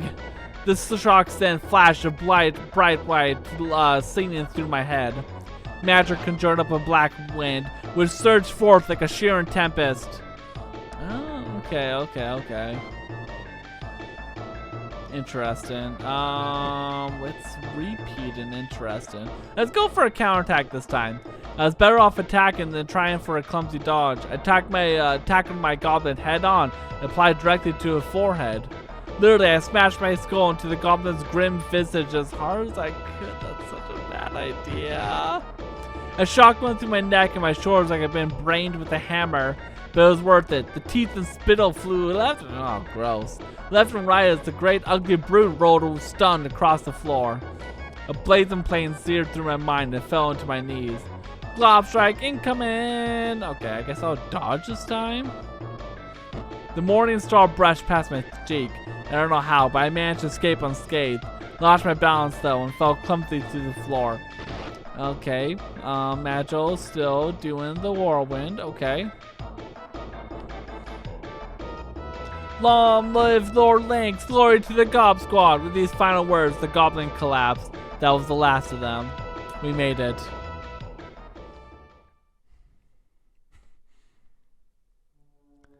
Heh, piece of cake, said Kid, putting a brave face on things as she wiped the sweat from her brow with her arm, and then she stopped and looked at me. Serge, what were you thinking, you great dongo, getting the goblins to come after you like that? You really didn't have to, you know. Still, thanks. Can't say I wasn't happy to see your crazy arse jump in like that. She was actually smiling at me. Kit's smile kindled a light inside me, and with a peculiar warmth that came in ripples. Seems Lynx has got the better of us. We turned to Magil. What do you mean? We nabbed the frozen flame, didn't we? Not quite. It was a fake bait to be precise. The red jewel in Magil's hand suddenly splintered and fell to pieces with a shattering sound. Yeah, that rat bastard. Kirsty wouldn't do this fair and square. Fair and square? Strange words coming from Kid. Seems like a crest from the frozen flame continues. Yeah, but before we get back to it, this bunch of dongos said the Lynx elite guard, right? Bet they've got some nice loot on them. At that, she started unceremoniously rummaging through the fallen captain's pockets. She was like a hyena sniffing for scraps. Hello, what's this? She found an odd metal plate. It resembled an open hand and covered in runes. Reckon this might have opened some other magic door somewhere. We'll never know when they might come in handy either way. Finders keepers. The plate vanished in the kid's pocket. Looks like there's nothing else worth taking. Let's count pocket lint and bits of string. She rose to her feet and looked around the room. You know, it's a real shame to leave the rest of all his loot just sitting here unloved. Suppose we can come back for it whenever. Kid turned to face us and flashed a grin. All right, lads, let's get a move on. It ain't gonna be dark forever. That handshake plate is our only clue for now, muttered Magil, seemingly to himself. We let the vault resume our quest for the frozen flame. The statue, maybe? It's the only thing I can think of. Okay, let's go back to the terrace. Oh, okay. Leading the group as usual, Kit suddenly stopped. What's that? She dabbed her finger at something in the darkness. Straining my hands, I could see a pale white bundle of something shaking in the shadows. Huh, that's strange. I moved in front of Kid to try to get a better look. Suddenly, the strange presence started crawling across the floor towards an unbelievable speed. Didn't have time to brace myself. The white figure reached my foot, then reared up to its full height. It was a skeleton! Oh boy. The skeleton and I stood face to face, his empty eye socket staring straight at me. Or seeming to, at least. What was it gonna do? Tackle it. I charged and tackled the skeleton. Yark! There was a crunch of sound, a clatter of bones as the skeleton was knocked back by the blow. Its body split clean in two at the waist. Better luck next time, muttered Kid dryly. As a response, the skeleton's upper body picked itself up from the ground, turned the skull toward me. Balanced his body with his left hand, it pulled the skull from its head onto his right hand. What's it doing now? Before I could get the words out, it had heaved its skull at me. Dodge it, obviously. Whoosh! The skull sailed past me as quickly as I stepped aside. Ow! Only it smashed in the Kid who was standing right behind me. That bloody hurt. Why didn't you move out of the way for? She returned the favor by thumping me in the back of the head. Magil walked over to where the skull lay on the floor and stomped on it, shattering to pieces. The rest of the skeleton collapsed, falling apart with a clatter. Didn't move after all. Cool.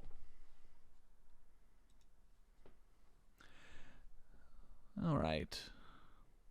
We're done here. Let's get moving. Wait a second. What's that? There's a leather bag on the ground. Contains some recently cooked meat. Lucky me! I bit into the meat without a moment's hesitation. After devouring the expected windfall, felt a little better. Oh, where's my share? Busted. Pretend not to hear. Whew, taking a few knocks, but it was alright. Scrape or two wouldn't stop me. Oh, just one moment.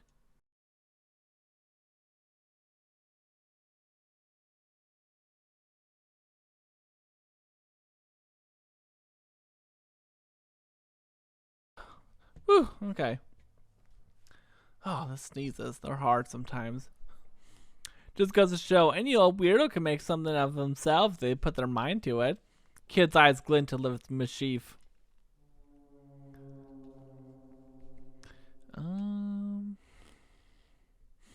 Continued on. Kept following the corridor. What is... We went down the stairs, right? Yeah, I think we went down the stairs.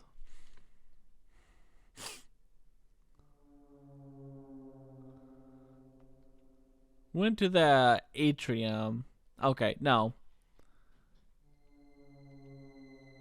I want to go back to the beardy and try sticking something down his gob. Okay, cool. Okay, let's see if the hand appears. The hand-shaped plate. This must be it. I took the hand-shaped metal plate we found. After taking another look at the runes, I was no closer working out what they might mean. Here goes nothing. Stuck the plate into the mouth of Truth's marble maw. As soon as I did so, its eyes rolled upward and the wall gave me a light judder. A low rumbling sound came from the sculpture's mouth. This indeed is the ultimate truth of the universe. Did you hear something? Yeah. I watched the mouth of Truth in confusion. Its great marble tongue lolled out, almost like a snake. It coiled around the plate, seizing it and pulling it deep inside. What's going on? In a panic, I looked to Magil for answers. Seems like this ineffable truth of the universe left you in the mouth of Truth, tongue-tied.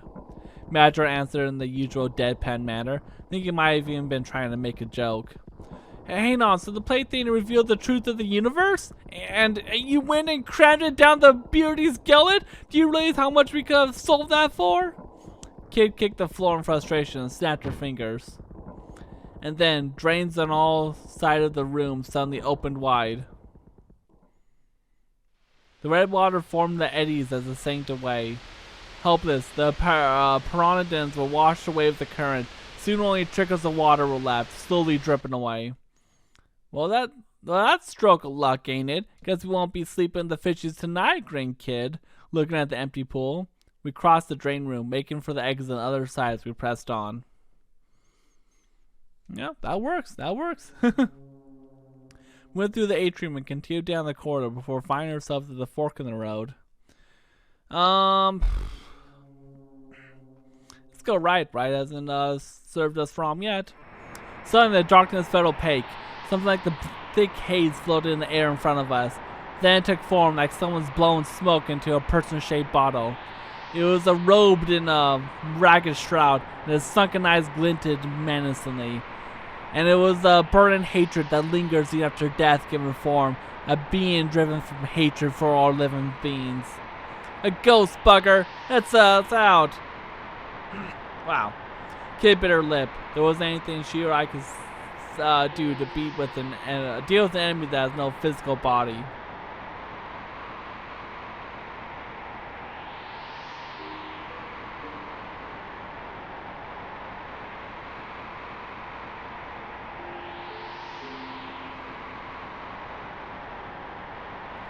Man, the cold outside and like the heat of the furnace really kind of does a number on your throat when you're like talking all the time. Woo, woo, woo, woo! I'll tell you.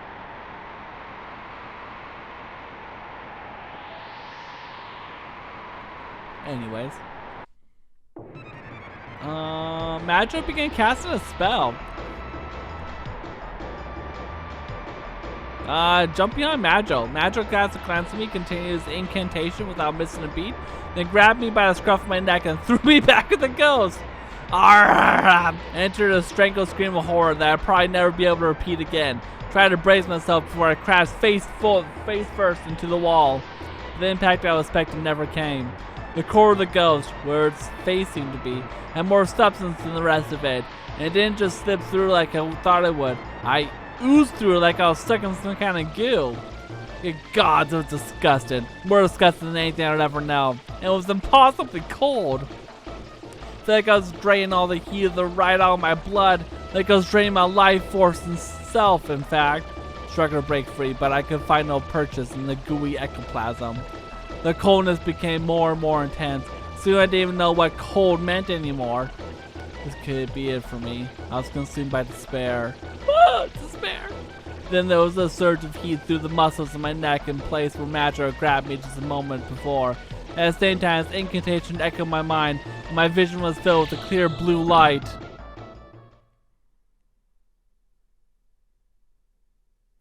Surge! Oi, Surge! Still with us, mate? Someone was slapping me around the face. Someone who seemed to be enjoying it immensely. Kid, stop it, damn you! I leapt to my feet, wide awake from the instance. Madge, did you really have to use me like that? When dealing with foes who attack the mind, it is as simple as to lure them with bait, then use their intended prey's consciousness as a conduit in order to make an assault from the astral plane. A direct magical attack would have meant a lengthy battle, a far less elegant solution. He replied without a trace of guilt. Alright, let's just keep moving. Kid gave the order to continue, seemingly completely obvious to my brush with death. Fair enough. Whew, it was taking a few knocks, but I was alright. Scrape or two wouldn't stop me. Maybe you aren't such a drongo after all. Okay, Kid's already said that. Continue down the dark dank corridors. Yeah, let's go downstairs. Why not? Okay, shadows. The bottom found another intersection.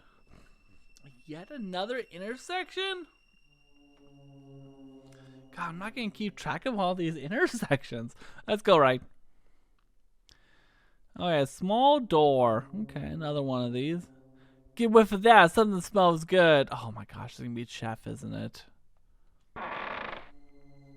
We open the door. Blimey, it's a small kitchen. Must be for the servants, commented Magio. Scan our surroundings. Basin for washing dishes, cooking utensils, some food and made for ready for tomorrow, and a mousetrap. Looked like another commoner's kitchen. Kid walked over to the large pot filled with food and peered inside. Okay, no. We're gonna climb this time. Made my excuses as polite as I could. Kid clicked her tongue in disappointment. Alright then, you want some Madge? No. Fine, well if you're afraid to try it, I ain't touching it either, she said, turning back on the pod. Suddenly a little voice rang out. You there, you young man with the braid. Kid froze. Oh, you calling a bloke?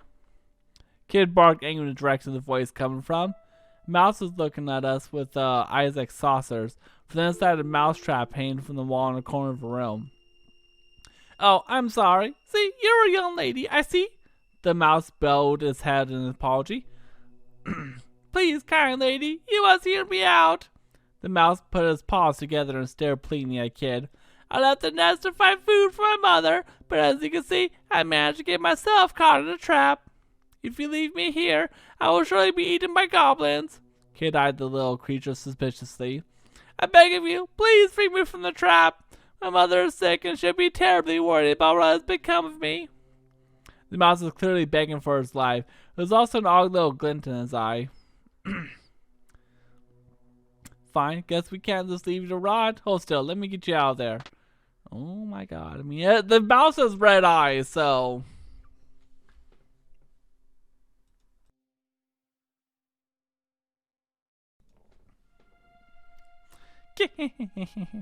The mouse gave a wicked chuckle. You poor naive fool! Suddenly his body began to balloon massively in size. A bugger me, a griffin? What the hell? Idiot humans! My mother is not sick, but yours will be when she sees what I've done to you. You dirty little swine, and after all I've done for you. Kid's face was red with anger. The griffin gave all madly crying and leapt right at us. His razor-sharp talons sliced through the air, raking down towards it. Oh, okay. The griffin suddenly lost balance, came crashing to the ground. Oh, bother, I'm too hungry to even fight properly. What on earth? I breathed a sigh of relief, running a hand down my chest. Alright, little mouse, now it's time for a real show to begin. Kid walked out of the griffin, cracking her knuckles. But please, kindly young lady, this is all a misunderstanding. A terrible misunderstanding. Panicking, the creature leapt to his feet.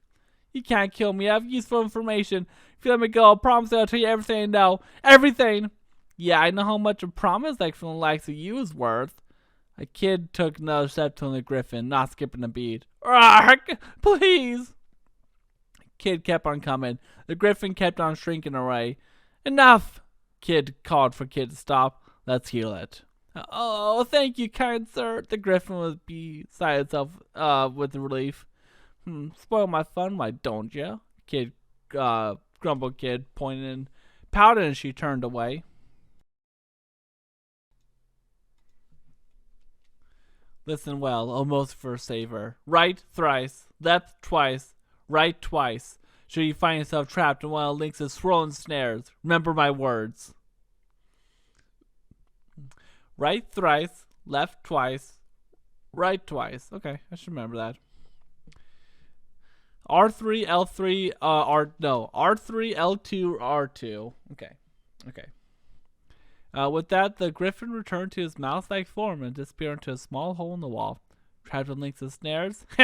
As if I'd be thick enough to walk into one of his traps. Haven't we trapped, haven't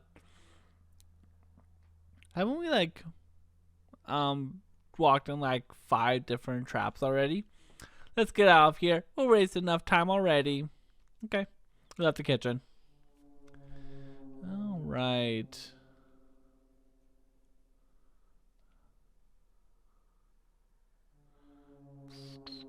Sure, let's go. Let's press on. To a large door covered in scratches and other odd marks. Oh, another one of these doors. Above the door is a wooden plate, a bore legend guard room, and elaborate calligraphy. Well, the guards are done. One thing we definitely don't need right now. Come on, let's do this one. Maybe, but search around. Who knows what kind of traps we're about to rock into? What a trust relationship we enjoyed. Let's turn back now. We made our way back through the corridor. Leading the group as usual, Kid suddenly stopped. What's that? Jabbed a finger at something in the darkness. Is it another skeleton? Yeah, it's another skeleton, huh? Okay, we're just gonna do this exact same way as last time. Tackle. Okay, clean too. Alright. Bounce his body. What's it doing? It's gonna get the coal. It's gonna get the skull, and it's gonna check it on me. Dodge, hits Kid. Awesome.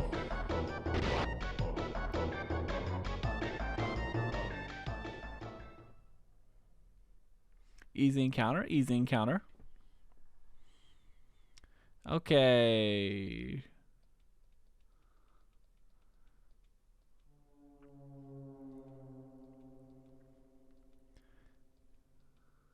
We went right. We press on towards the kitchen. We turn back. I guess we have to go back up the stairs.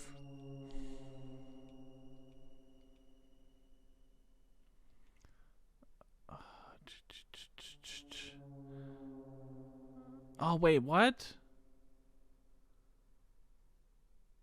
Okay, let's go back to towards the atrium. Okay.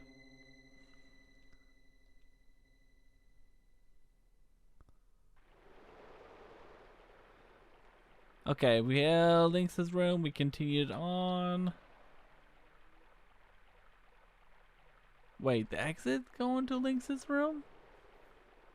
Oh yeah. Okay, we're going. Okay. No, okay. I see. Okay, I get it. We went. Okay, now we need to go. Okay, let's go left. Let's go left this time. Bloody marvelous. Another bloody door with a bloody magic barrier on it. Wonder what's inside. My sixth sense tells me it ain't a treasure. Kid whispered back to us as she examined the door. I suspect that's the Manor's dungeon, replied Magil, his eyes closed in concentration. I can hear the sound of someone moaning in the darkness on the other side. There's nothing we can do now. This is a little of concern to us now. Let's turn back. Okay. Huh.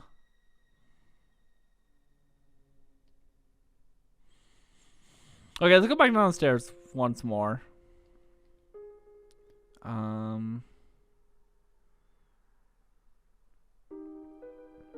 Guess go down the stairs again. Go the left path this time.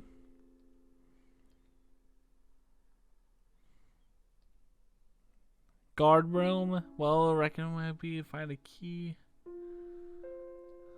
Okay. Okay, so we need to find the key for that. Oh, wait. Oh, do we have the key for that? Okay, no, okay, wait. Let's try actually.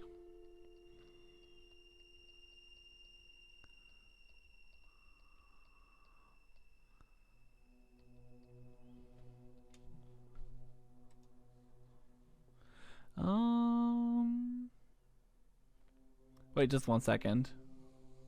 Alright, I'm back again. Okay. Okay, wait. I don't remember what happened. Did I use the key?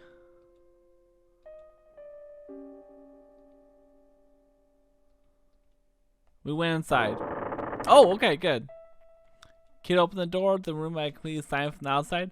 So I thought it would be empty, but inside was a lone goblin sitting in a chair with a book in his hand.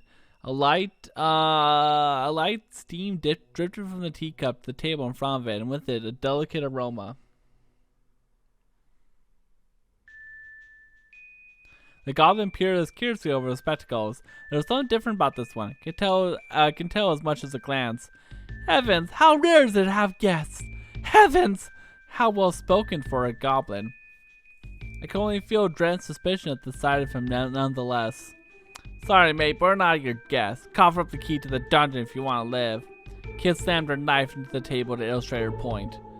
But the goblin didn't do much as flinch. Ah, you must be Kid. What a pleasure this is.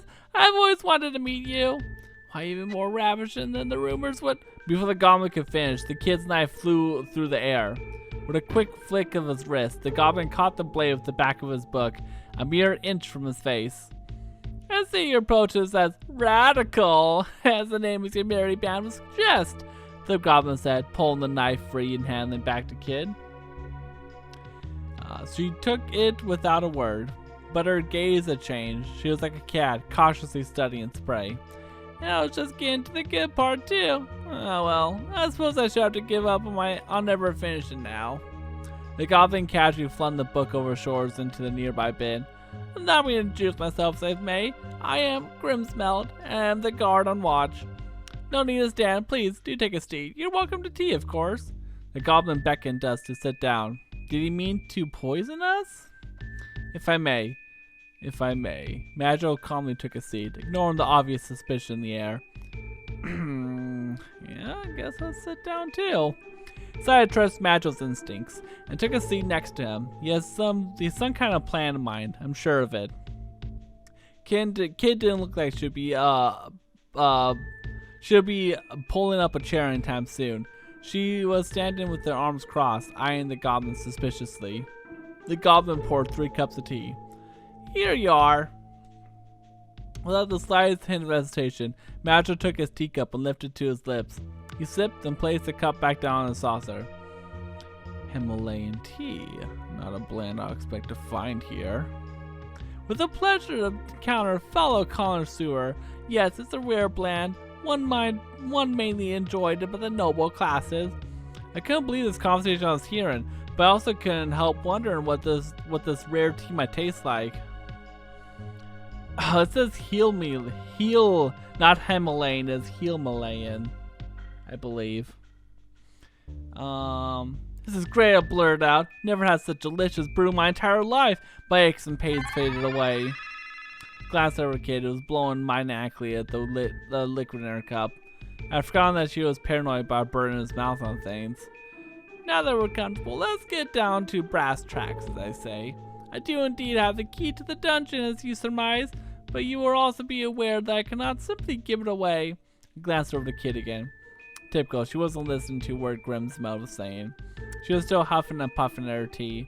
It seemed like it would be up to me to respond. Here's our offer. I suppose that means you want something in return. You'd like to know what I mean. I want your heads. Or rather, I'm sure that's what my employer would have me say. But now, I have no such barbarous aspirations. Furthermore, I doubt I'll be a match for you. Grismo chuckled as he told this. What I live for is the joy of conversation, which I fear my compatriots are ill-equipped to supply. Perhaps you might have 1 or 2 ripping yarns to say or share? Grinning, he added, I'm sure notorious thieves such as yourselves must have more than a few thrilling tales up your sleeves. So you want to hear a story? That seemed far more fair price to pay for the key. I closed my eyes and thought. Aha, I know just the story. How did it begin? One night, a young girl was walking alone in the forest. And then, she was searching for a golden sunflower. Then, she walked and walked, but the sunflower was nowhere to be found. The poor girl went without food for 3 days and 3 nights. Fragments I remember from the sleep about right. There was only one way the story could end. I took my breath and began my tale. One night, a young girl was walking alone in the forest. She was searching for a golden sunflower, the only way to cure her sick mother's illness. The poor girl went without food for 3 nights and 3 days. No, vice versa. You know what I mean. And then in a moment of darkness despair, she saw a brilliant light. It was none other than the golden sunflower she sought. The young girl gratefully pocketed the sunflower seeds. These will surely save my mother, she thought, but it was all a dream. With a smile on her face, the girl drifted off and dreamed forevermore. That was beautiful. Oh wait. That was beautiful, murmured Kid, wiping a tear from her eyes. Grimsor frowned. Not quite what was expected, and not the most riveting tales, but I suppose it would do. The key, as promised. I took it from Grimsmelt's hand. Something didn't seem right though. Was he really gonna give it up so easily? It was really all right to trust such a strange goblin. Grimswell seemed to know my suspicion. He leaned back in the chair, looking at the ceiling. When I was a young tyro, a braver, stupider goblin, I once served General Viper, who was the lord of this manor until his betrayal by Lord Lynx. Despite his boorishness, Lady Riddle always saw something in me worthy of praise. Wait, Riddle? Wasn't Lynx's adopted daughter got to do with anything? Oh, you didn't know? Riddle's real father was none other than the General Viper himself. What? Okay. I actually don't remember if if Riddle was the daughter of Viper. I honestly cannot remember. But that makes a whole lot more sense than being the daughter of Lynx. Lord Lynx spared Lady Riddle's life so as not to snuff out that of the frozen flame. It is an uncanny stone, you see. It is a life as alone, and some kind of spiritual bond with Lady Riddle. If only there was some way I could free my lady from this manor. Alas, I alone am powerless to do any such thing. Of course, I have no qualms if, say, you were to topple the usurper. I assume you intend to slay the old beast, It was a strange inquiry to make so casually. Well, if it comes to it, I was no more than a little taken back by the directness of Grimmel's question. I've never expected to find one of Lynx's own guards asking me something like this. Suddenly, I was shoved aside. Not if it comes to it. We're gonna kill him tonight, and kill him good. It was Kid, of course. And, in exchange, I'll have some more of that tea to take with us. Kid held out her hand before Griswold could offer an answer. I suppose I have a bag I can share. Griswold shuffled awkwardly in his seat as he retrieved it. As ever, I was impressed how Kid's uncompromising attitude and willingness to speak her mind seemed to always get her what she wanted. Bonzer, sit tight and leave the west rest to us, mate. Stowing the bag in her pocket, Kid took the job. You can trust me, I'm a girl of me word. That might have been the biggest lie she ever told. Right, let's get moving. She made for the door with a spring in her step, left the room and Grismeld behind. Okay, cool. I like Grismeld. Grismeld's cool. All right.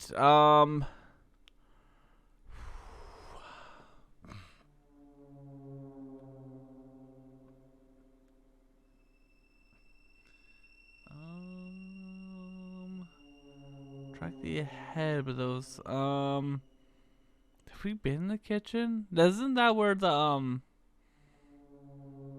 griffin was? Okay, let's go up the stairs. I don't really remember where to go from here.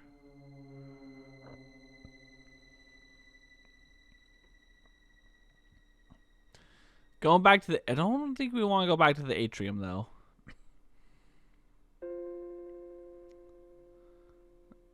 Let's go towards the cell.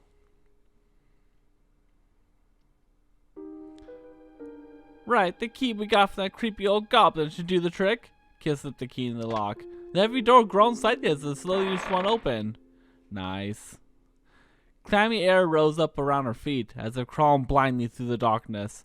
This didn't seem like the kind of place anyone in the right mind would visit voluntarily.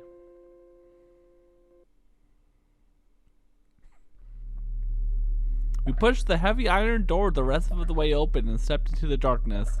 There were a row of cells, all locked behind the iron bars. 1, 2. Oh, Gulliver, Melgid, Zorda, forgive me. Please, please forgive me. We heard a voice from the third cell, whimpering and crying pathetically. Hey. I strained my eyes to look inside. Faintly in the darkness, I could see something that looked like a man sitting on the floor. So this was the source of the voice. Oi, you alright, mate? Kid called out to the figure. Forgive me, it's all my fault. It's all my fault. The Groons never deserved this. General Lady Riddle. Oh, forgive me, I beg of you. The old man didn't seem to respond to us at all. He only sat facing the wall, begging forgiveness for who knew what. Wouldn't it be funny if this was Radius? Hello, can you hear me? Asked Kid, trying again.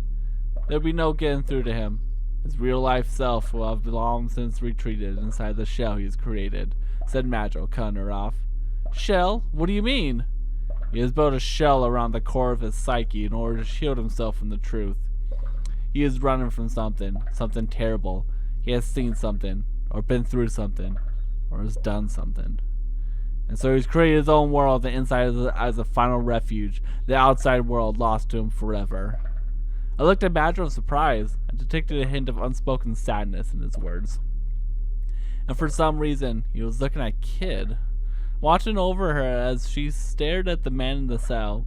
Seeming to notice my gaze, Madro turned back to face me, assuming his usual emotionless expression once more. We live in a world of sorrow and foolishness. It is only inevitable that someone would try to escape it. But despite his hard words, his eyes retained a certain softness, his steely gaze giving way to a gentle light. Do you understand? I think so. I gave a slightly evasive answer. You seem confused. I don't blame you. You'll come to understand eventually. Madro looked at me and Kid. What was all this about, I wondered. We're not gonna get much out of him. He's miles away. Let's just leave him and try someplace else. Kid made for the door of the dungeon. Wait, called Madro. We must find some way to get this man to speak. What for? I mean, he's speaking already. Just none of it makes sense. What are you after? Some things he said piqued my curiosity. He mentioned the dragoons and Riddle too. So you said the dragoons are ancient history, snapped Kid. Besides, how can we trust anything he says? He's clearly gone off his rocker. She had a point. The old man had long since cut his ties to the real world. What did Madro expect him to say? Without missing a beat, Madro replied, we simply have to bring him back to reality. Oh, there goes gravity. Oh, wait, I messed up my own joke. And how are we gonna do that? You want me to do a little dance for him or something? See if that gets his mortar going? I don't know, ... I knew if I said anything, I'll get nothing but the earful of a lifetime return, so I clamped my hands over my mouth to save myself. What are you playing as, Serge? Kid seemed unimpressed. Phew, that was a close one. I don't think that would work. I don't think that will work, said Madro dryly. Kid's fist flew straight toward his face. But Madro shifted his weight effortlessly, avoiding the attack, and continued. We must break through the shell he has created and drag him back to the real world. In order to do that, we need some kind of key, something that will reach him through the barrier he has erected. Yeah, and where are we gonna find this key? Asked Kid suspiciously. I don't know, came Madro's simple reply. But there is someone in this matter who can tell us. You don't mean... You're not talking about Riddle, are you? I am, Madro replied with a nod. Alright, fine. Don't know what the heck you expect her to tell us, though. Kid turned her heel and made for the door. We left the gibbering old man in the dungeon alone with some sorrow. Ooh, I was hoping we would interact with Riddle. I followed Kid and Madro back to the corridor. Okay. Oh wow. It's a vent. As we made our way back to the silence of the corridor, something cold landed on me from above. Oh no, it's a slime! Oh, it's a slug. I lifted my head toward where it came from, and a mass of disgusting creatures hit me full in the face. Blarg! As fast as I could brush them off, more of them landed on me and around me. It was literally raining slugs before I knew they all began to pile up wetly around my feet. They crawled over me, and I flared and flapped as I tried to shake them loose. Quickly, back the way we came! But as we turned, we saw the entire corridor was the writhing mass of the creatures. It was like the floor was made out of them. Shiver of revulsion ran down my spine. I ain't trampling over that little carpeted gross. Kid shook her head violently, clearly far from amused. But the more we stood there wondering what to do, the more we kept piling up. I don't like either of these.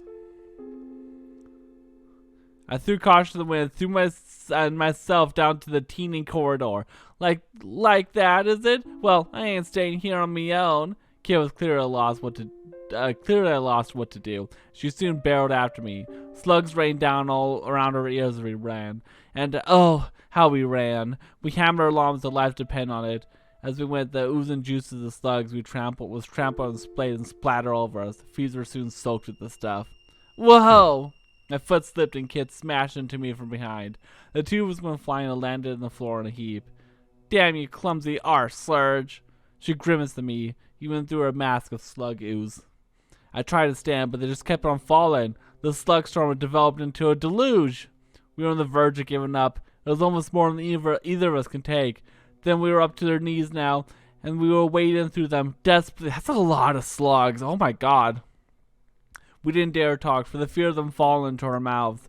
As we didn't have enough problems already, a single solid mass of slug matter suddenly reared up ahead of us. Wait, it's people-shaped! And sure enough, a humanoid form emerged, clutching what looked like an enormous scythe. What? A scythe which suddenly came hurtling down towards me. Yeah, we're gonna dodge. The monster scythe whooshed through the air toward me, kept my body low and dodged to avoid the attack. It was alright. I only grazed my clothes, but I still had to be on my guard. A demon, bloody demon, spat Kit. So all this creepy stuff was an illusion? The slugs disappeared like smoke. Okay, fair enough. The demon was still there, ready to scythe again and begin inching toward us. What was he gonna do? Just go with the knife this time. Made a dash to one side of it, lifted my dagger as I went. It tore through the creature's paper-thin skin. But it was only a flesh wound. Only a flesh wound. Bloody things laughing at us. And it was too, chuckling my ankle in a way that made me deeply uneasy. Raised my knife again, prepared myself for the worst. My eyes met the demons, and it was then I saw it. There it was, a twinkle behind them. I couldn't tear my gaze away. Its chuckle grew to a belly laugh as it peered into the very depths of my soul. And then, just like that, I muttered a few words and I melted into the shadows. Where seconds before I was towered over us, now not a trace of it remained. What was all that about? Why would it just disappear mid-fight? Guess that's some place to be. Kid gave a shrug, doing her best to at least feign indifference. But I couldn't shake the sense of unease that had filled me, and peered uneasily in the darkness in which the vile creature disappeared.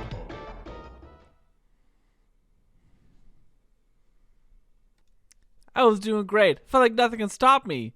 Well, that was another fine bloody mess. What do you even bring you for, Serge? Kid's cold stare pierced me like a javelin made of ice. Making our way down the dark corridor, came to a branch on a path. Okay, we need to go back to the atrium. Yes. I didn't think we'd just keep going straight, I believe. Okay, yeah, we need to go back to Links and Riddle's room.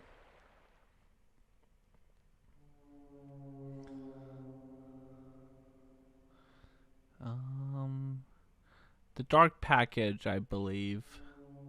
Passage, I mean. There, that's Riddle's room. Yeah, go inside. Found ourselves in a tidy, welcoming room. The knickknacks and curios dotted around the place seemed to be well loved. Okay, yeah. Though the room was richly furnished, somehow it felt awfully lonely. Is someone there? Came the voice of a young woman. We shrank into the set shadows. The woman appeared from deeper within the room. She was lightly made up and had a gentle, unthreatening air about her. It was Lynx's daughter. Strange. I'm sure I hurt someone. I was at a loss of what to do for a moment. Before I had time to do much more than hold my breath, Kid had already darted over and thrust her knife out, stopping the blade that only was a hair's breadth in the woman's neck. Where's the frozen flame? Answer me! Her voice came out in a harsh growl. I rushed in to hold Kid back before she hurt the poor woman. Kid, do we really have to do this way? Sure, you're trapped, Serge. Riddle couldn't help but giggle as she watched us bickering. What are you laughing about? Kid shot Riddle with a harsh look. It's just, you don't seem like thieves at all. You want me to cut you, girl? I was surprised that knife could cut anything. For a moment I felt faint. Imagine Riddle on the floor, covered in blood. But then clang. Kid had thrown his knife to the floor, and I saw that it was only a letter opener. What? Really? Huh? Huh? Wow. Okay. Didn't think you'd notice. Whatever. I'm not here to mess around killing the likes of you anyway. I had no desire for bloodshed either, said Riddle, in a voice that was almost a whisper. I'm not your enemy. In fact, I want to help you. There wasn't a hint of hesitation or deception in her voice. Let me guess, you're trapped in the manor too? Riddle only lowered her eyes sadly in response to Kid's question. The frozen flame should never have been allowed to fall into Lynx's hands. Riddle spoke quietly, but a deep emotion clearly underpinned her words. The flame was once the property of an ancient kingdom to the north, who kept it for generations. It was said to have the uncanny power to guide people and change history itself. After the kingdom fell, the flame changed hands countless times, until eventually it came into my father's possession. That was before I was born.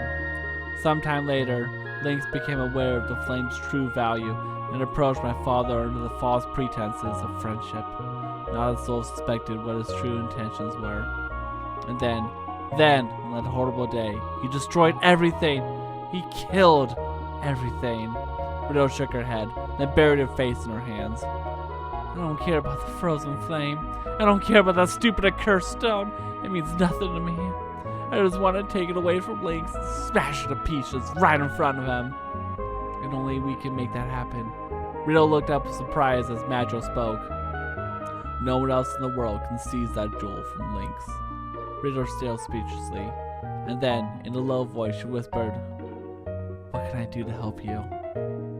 It was a survivor of the Acacia dragons in the dungeon who we want to help.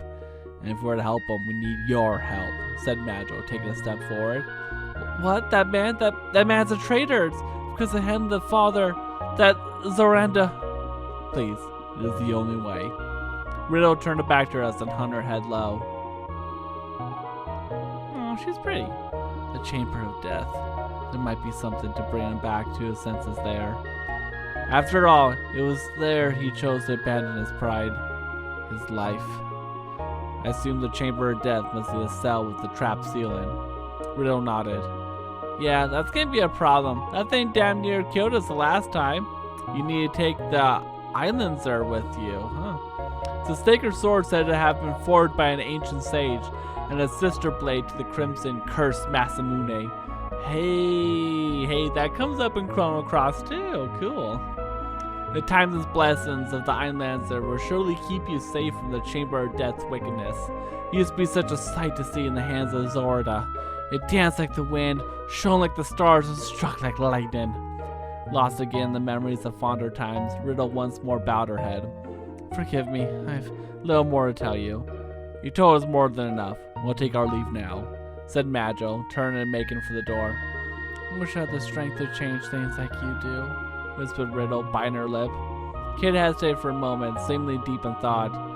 It isn't about strength, it's about having a purpose, something to fight for. I'll be praying for you. Kid shot Riddle a look over her soldier. Great, maybe you can cross your fingers too. We left the room. Aww. The patches outside the room continued on our left and right. Okay. Where haven't I gone yet? I need the sword. Have I seen the sword? I don't think so. I'm going to talk to the guy again.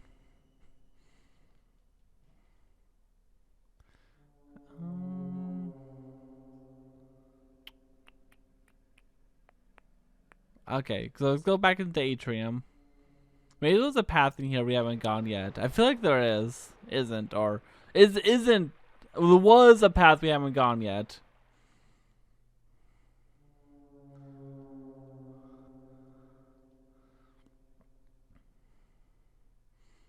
Okay, let's go to the left.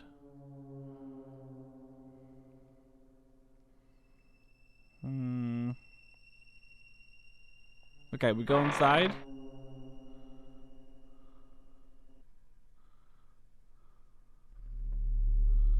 Okay, push away. This is 1, 2. Old man. Okay. Come on, let's make it quick. You won't want us hanging around for long. And I, for one, don't want to stay any longer than I have to. Okay. Okay, no. Still not there.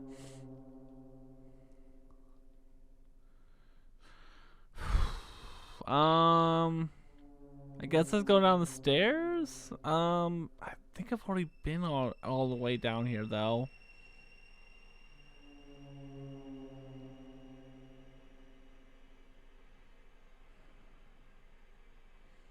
Okay, yeah, I've already been everything here.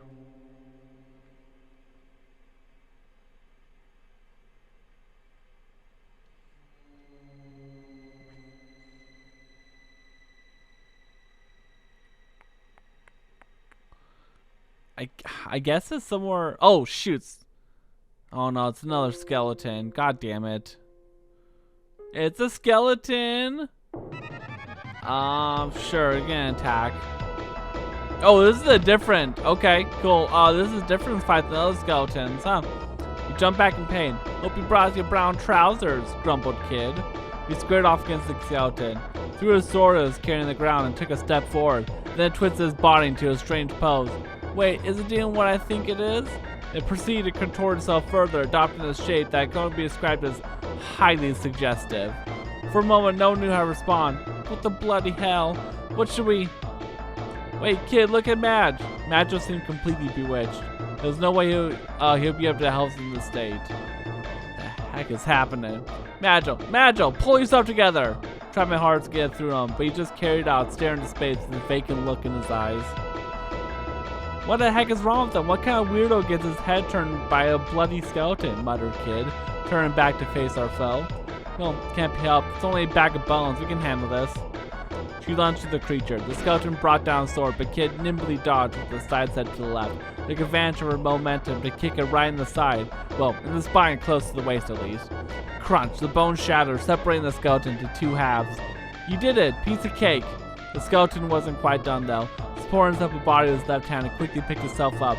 And then, with his right hand, flung his sword at me.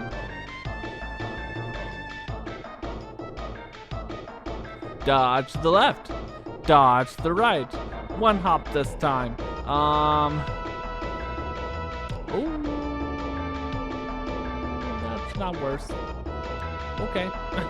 Fell to the knees, clutching the round. Take this! Kid rushed down the skeleton and shouted the skull with an almighty kick.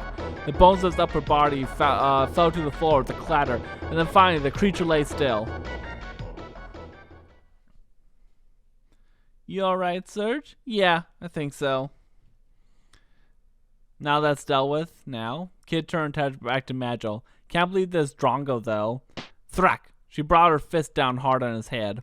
Maybe that'll wake you up. Now, if we're done here, let's get a bloody move on.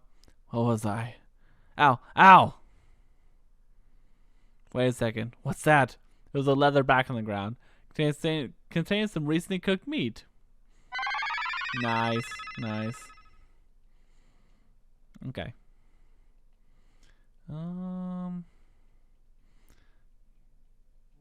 Guess I'm not a Drongo after all.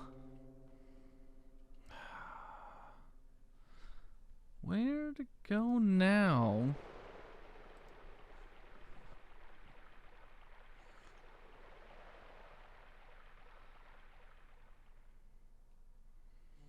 Maybe we can try going in Lynx's room again?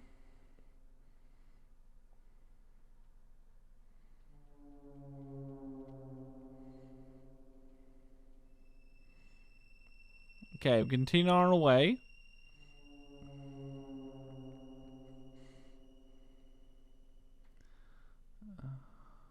Okay, let's go inside. Doubt there's anything in here, but always good to check, right? So this is where you've been hiding, Lynx? Where is Lynx here? A father panicking. Looking around, but see no one else but us. Where is he? Kid was just standing there, clearly not in danger at all. It was a joke, idiot.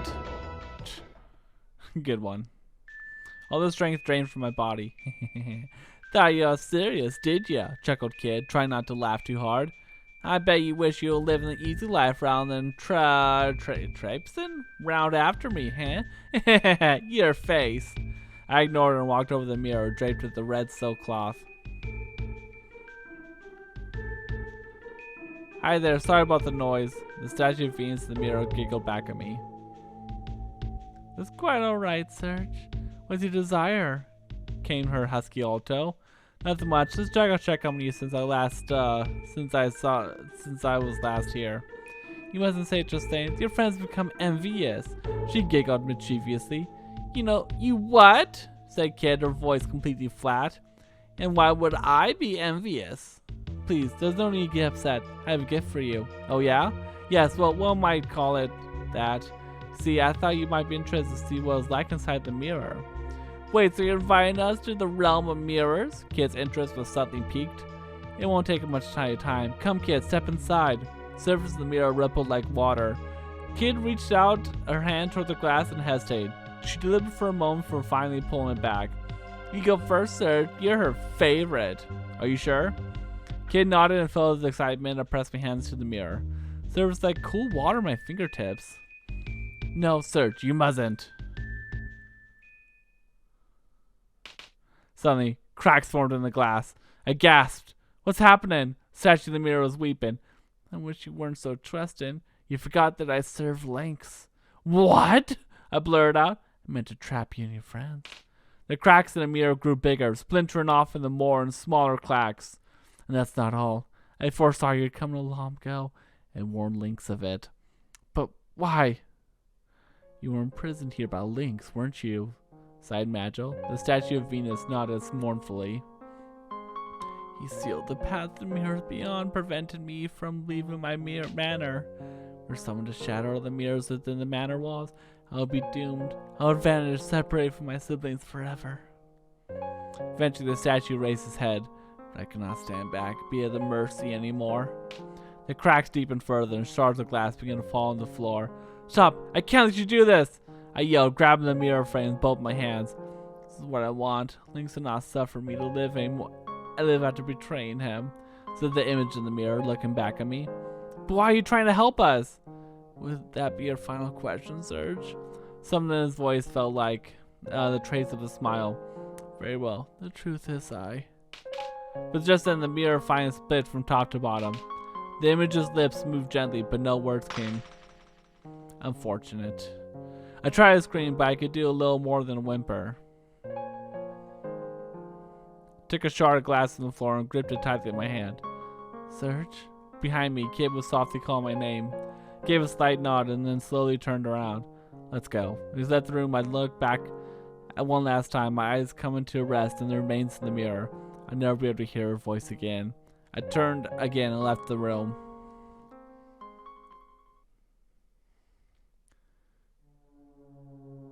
Probably should have not done that. Okay, but what if we went back inside the Lynx's room?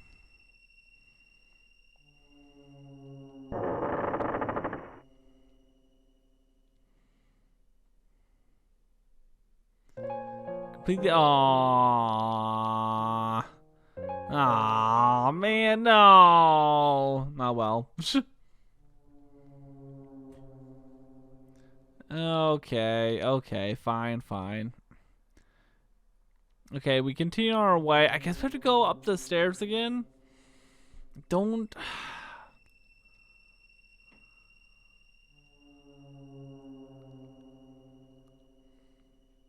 Yeah, I guess we go up the stairs. There's no. I exhausted all the areas up here.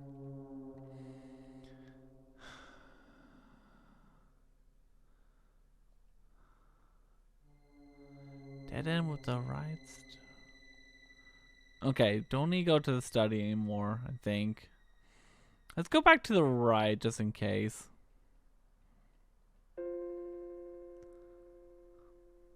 Let's go inside. It seems to be the main hall of the manor.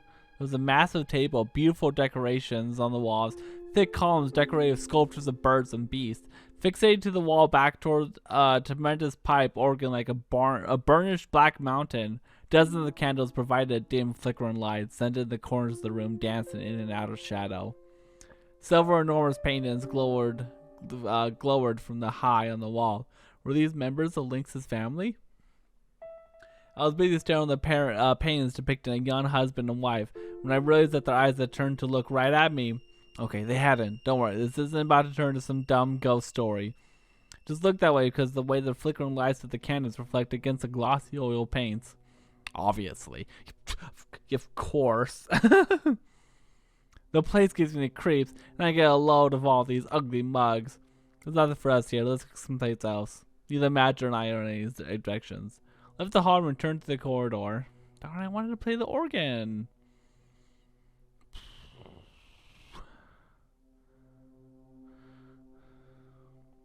Guess go back to the terrace. I don't know. Go back to the corridor.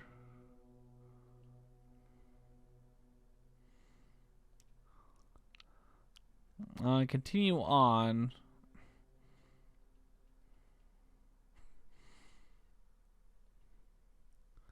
What was in here though?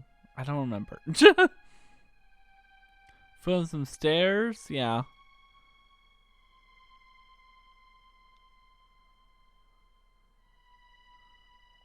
We're back inside. Look, I don't care if I find there. Even if I could lead us straight to the frozen flame, ain't going until we find a way to deal with that trap. Madge will be a little lost in thought. Riddle mentioned ancient blade, the Eyelancer. Without it, I doubt we'll be able to find a way to progress. Well, that means we're taking our search elsewhere. I'm happy to oblige. What? Okay, it must have been in some room that I've already been, I guess.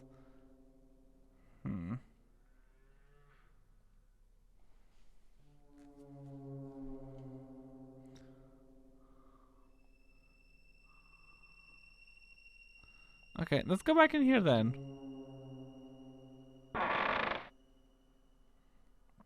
Just to make sure, gotta cover all of our bases. Oh! She picked up a sword. Maybe that was it. There was a sword in here, wasn't it? There it is. I've taken the Nokia and turned to mincemeat. The ancient sword was right where Kid had left it after pulling out from a pile of junk. She ran over to where it lay. Looking down the sword, Macho muttered, "Two ancient blades. The sacred Eyelancer and the cursed Masamune." What are you on about, Madge? You know something about this Master Mune? Madge said nothing. Well, seems to mean something to ya. It does. Uh-oh, something to do with an old friend I don't know about?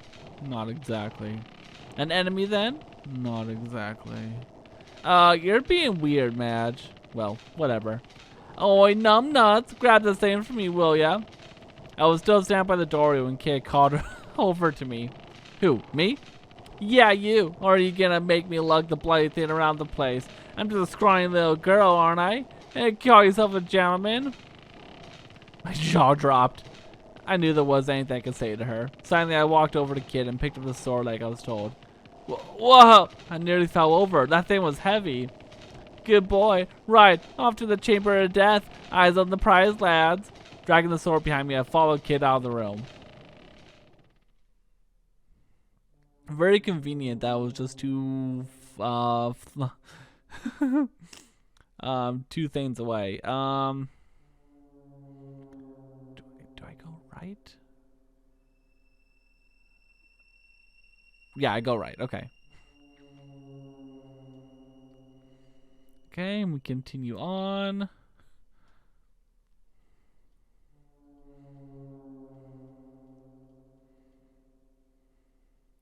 Now we can go in here.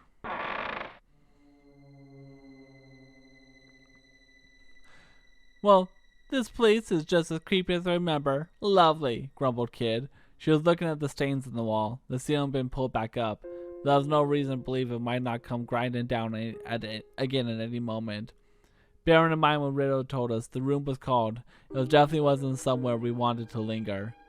Quickly, hissed Madge before crouching down and examining the ground for clues. Kid and I crouched down too. What were we even looking for, though? What could the old man have left in the room that would help bring them back to reality. The flagstones of the floor were smeared with black, gooey substance, which gave out an odd, rotten aroma. Shook my head, trying to drive an uncomfortable thought from my mind.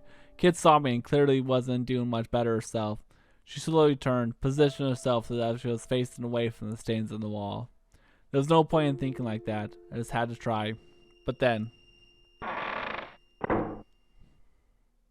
the door slammed shut. Oh my gosh. Oh shit, here we go again. Here we bloody go again. You have to stop it. If we don't deal with the trap, we will never find out what we're looking for.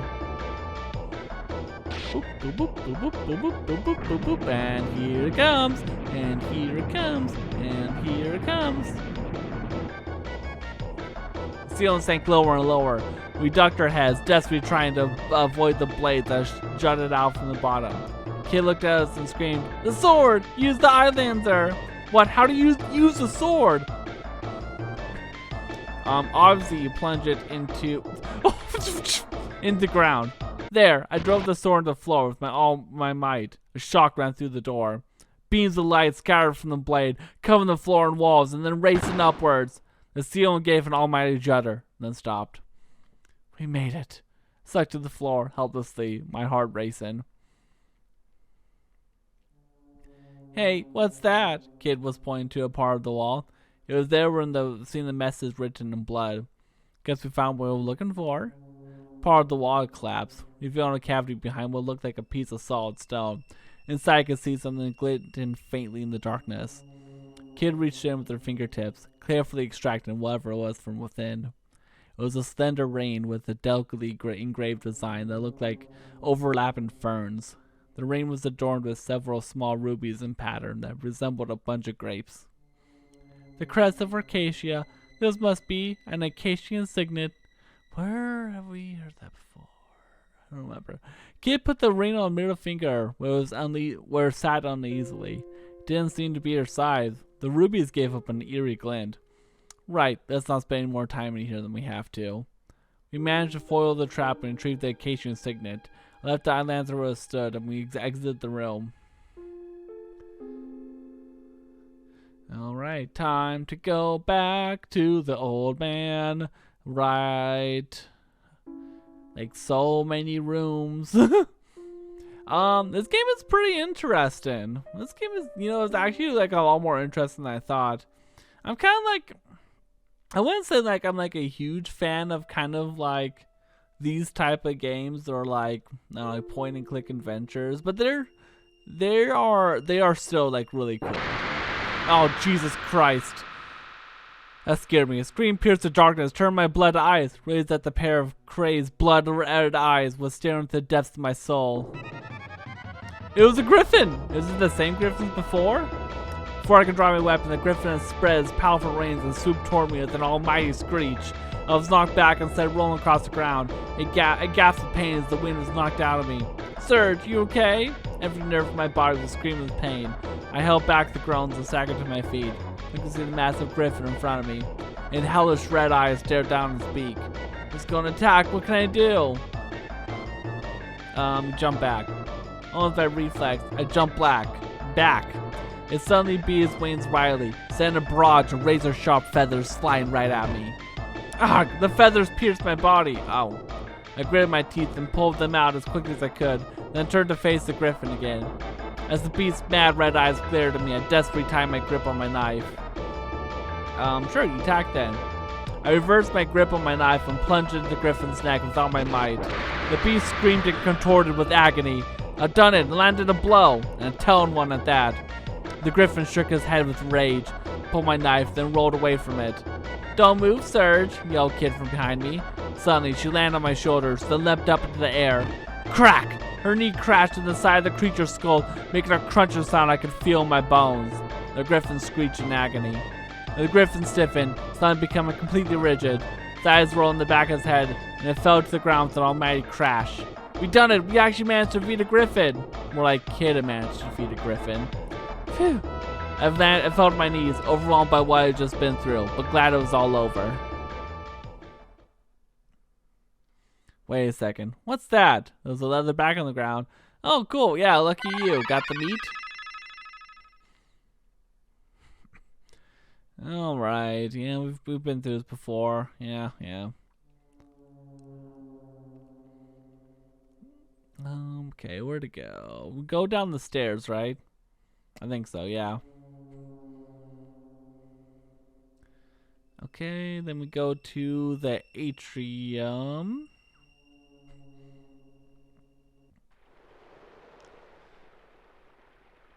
Press on.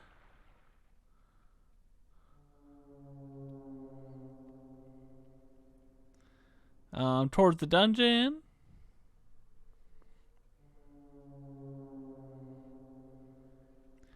Okay. Let's talk to the old man. As soon as we got there, Madro took a step forward and grabbed onto the bars. They creaked and groaned as he heaved at them, gritting his teeth as he summoned every ounce of his might. Slowly, they bowed apart. He stepped in the cell through the gap, and Kid and I followed. The old man was exactly as he left him, staring into space and muttering meaningless words. Kid walked over to him and crouched down. She grabbed him by the collar and yelled at him, "Wakey, wakey, Granddad! We've got a few questions for ya. Here, get an eyeful of this. Ringing bells, Kid waved the acacia insignia in his face, shaking him roughly all the while. The old man's head lowered as he limply allowed himself to be manhandled.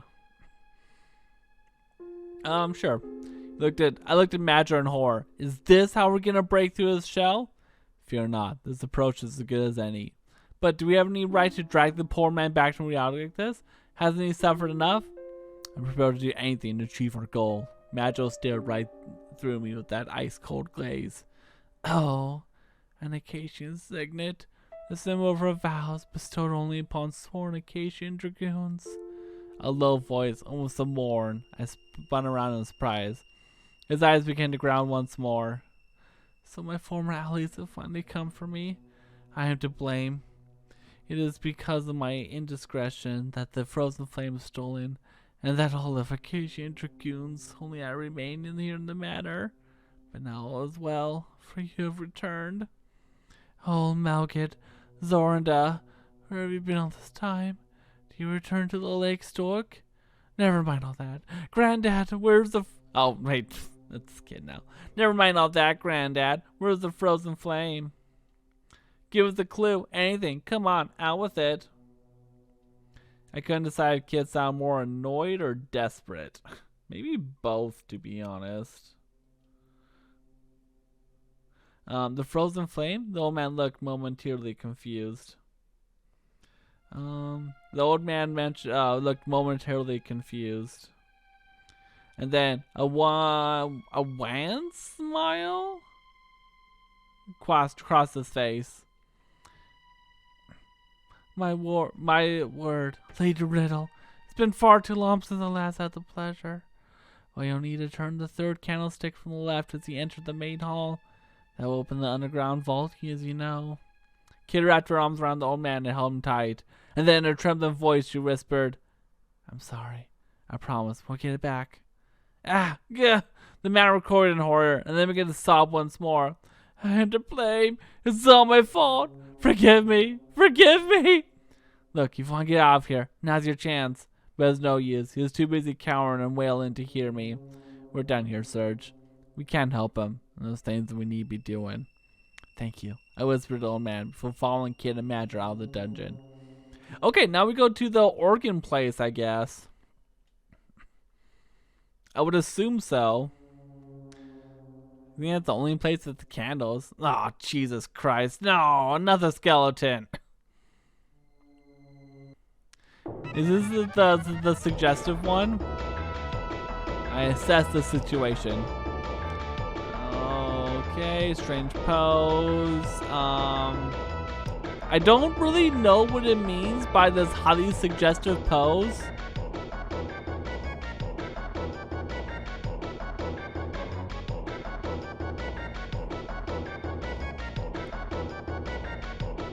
Like I'm trying to, I don't know. I don't know. It's weird.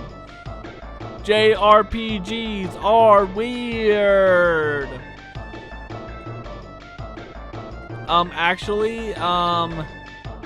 Actually, Doof, this isn't a JRPG. Okay, but like it's based off of a JRPG, okay?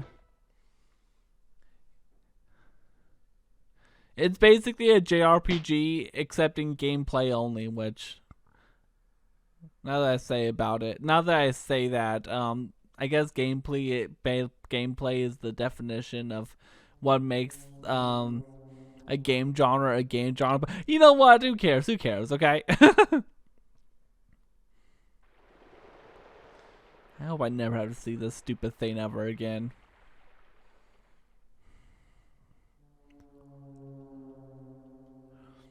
Okay, we go to the path. I mean, to the stairs.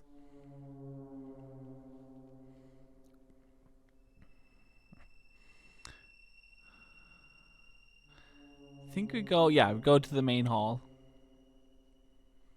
Oh, wait. There's actually something going here. Kid stopped in her tracks, signaling to us with a hand behind her back. She drew a knife and stared into the darkness. We heard the clinking of metal just from up ahead. Goblin guards. It wasn't like there'd be anyone else from the nighttime stroll around the manor wearing armor. Yeah, we're gonna fight. I picked up the situation pretty quickly. Drew my knife, preparing for a fight. Cade gave me a sideways glance. You know something? You're starting to look like a real thief. I need to walk the walk, she grinned. Alright, Serge. Magil, let's get him. Kid leapt forward, confident as ever. Looked like she thought nothing could go wrong. And that's where we were wrong. Is it the same exact fight as the other one? Consistent of a hot rod and a heavy spiked iron ball on a chain. Wait, those are the flare. I thought it was called a morning star. Yeah, we're just gonna attack the knife. I look to the side and see it buried to the wall, arms and legs akimbo. You really expect a morning star with only a knife? This stupidity will get you killed, shouted Majel, turning to face two more of the goblins. I grabbed the fallen goblin's weapon, prepared to finish it off. Yeah! I grabbed the morning star with both my hands and swung it down with all my might. Wham! There was a dull thud as the iron ball crashed into a goblin's helmet. We wouldn't be getting up again anytime soon. Looked at Magil. Moments before, he had been taken on two of the goblins single-handed, but now one had since collapsed to the floor. Now he was trading blows with the other. I could see that his armor was covered in dents. Magil had come unarmed. That was the style. He dealt with his foes using an stoic school of martial arts known as the Way of the Moon. Kid left their enemies awash in their own blood, but Magil's will left utterly broken, a mesh of bruises and snapped bones. And it was clear that this battle was already won. Every inch of the goblin's exposed skin was a patchwork of ugly purple contusions. I looked over at Kid. Kid was squaring off against two of the goblins. Their dull, lumbering attacks couldn't touch her as she deftly sidestepped each and every one, striking back nimbly with the knife held in both hands. That was Kid style, full like a butterfly, sting like a bee. But stings make for tough going against enemies that can really take a beating. Both goblins are covered in cuts, but their attacks were as powerful as ever. I rushed and helped Kid deal with one of them. The enemy hasn't noticed yet. I took my time and chose my target. Morning Star. I gripped the Morning Star with both hands and swung it with all the strength I could summon. Wham! There was a dull thud as the spiked iron ball crashed into the goblin's helmet. Should have knocked the creature clean out, but it was still standing. The goblin turned around, its own Morning Star dangling from its hand. Its eyes were twitching madly. I'm in for it now, I thought. Then his pupils rolled up in the back of his head and crashed lifelessly to the floor. I breathed a sigh of relief. A heavy sigh of relief. Are you okay, Kid? She wiped the blood off her knife, not saying a word in response. Then she sheathed it and took a step towards me. There was a terrifying look in her face. I was sure I was about to get yet another earful. She cast a glance at the goblin floor. The iron ball was deeply embedded in his skull. Blimey, that must have hurt, she muttered. Then she looked back at me. Never used a Morning Star before, have you? Could have just as easily knocked your own block off swinging around willy-nilly like that. Be more careful next time, alright? I thought she was gonna yell at me like usual. There was something almost nice about the way she was telling me off.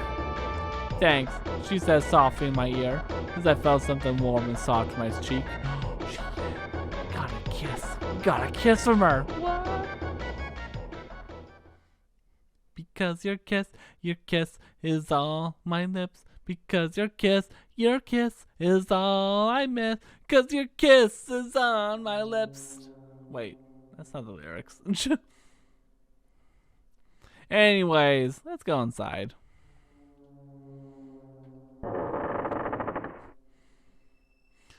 Okay.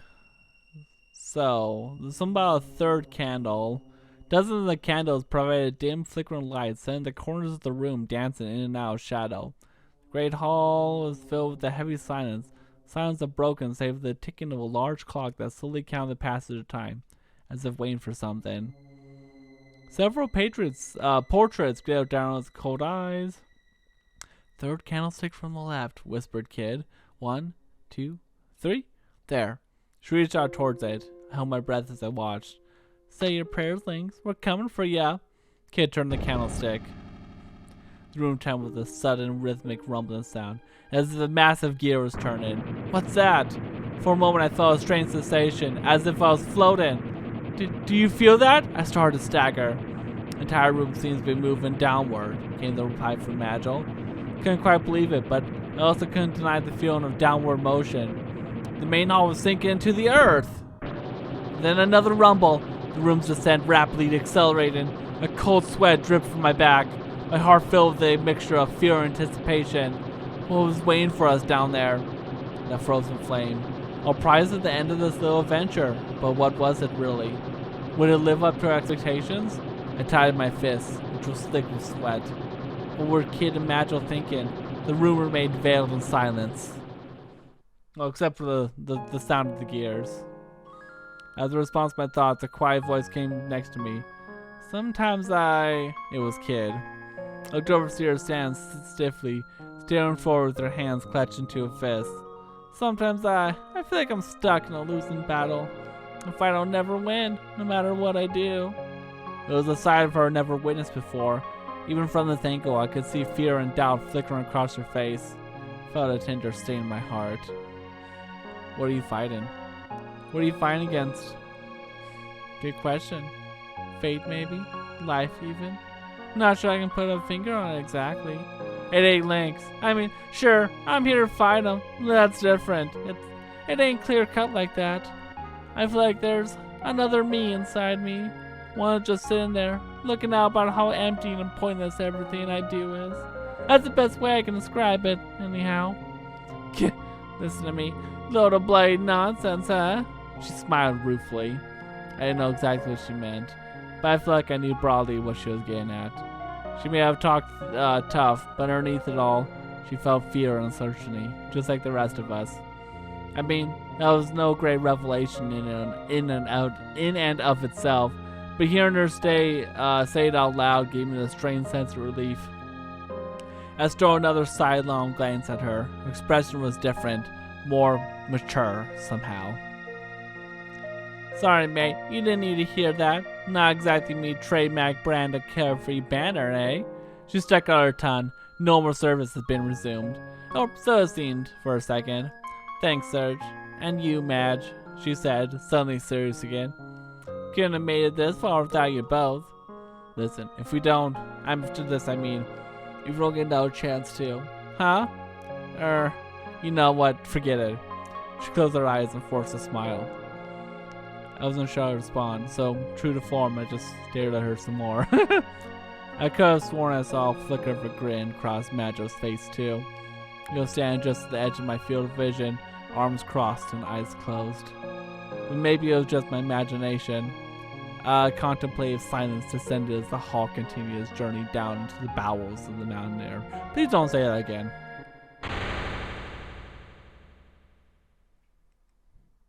A crash split the silence, and we collided with something.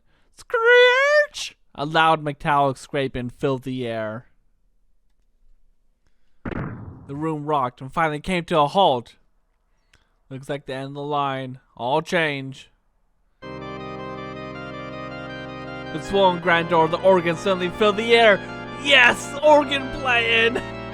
No one had so much touched it, yet the keys and the pedals were moved by themselves. The melody it played was both unsettling and sad. A funeral tune, is it? Way to greet your guest. Kid took a long stride forward, then turned to face me and Magil. Come on, let's go. Magil and I gently nodded her assent. Kid grinned and then turned back to the door. I'm coming for you, Lynx. This is the end for you. And with that, she led us from the hall.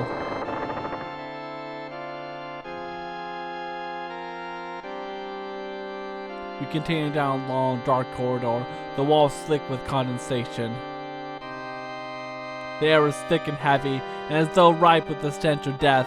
We were really getting close to Lynx's hidden vault at last.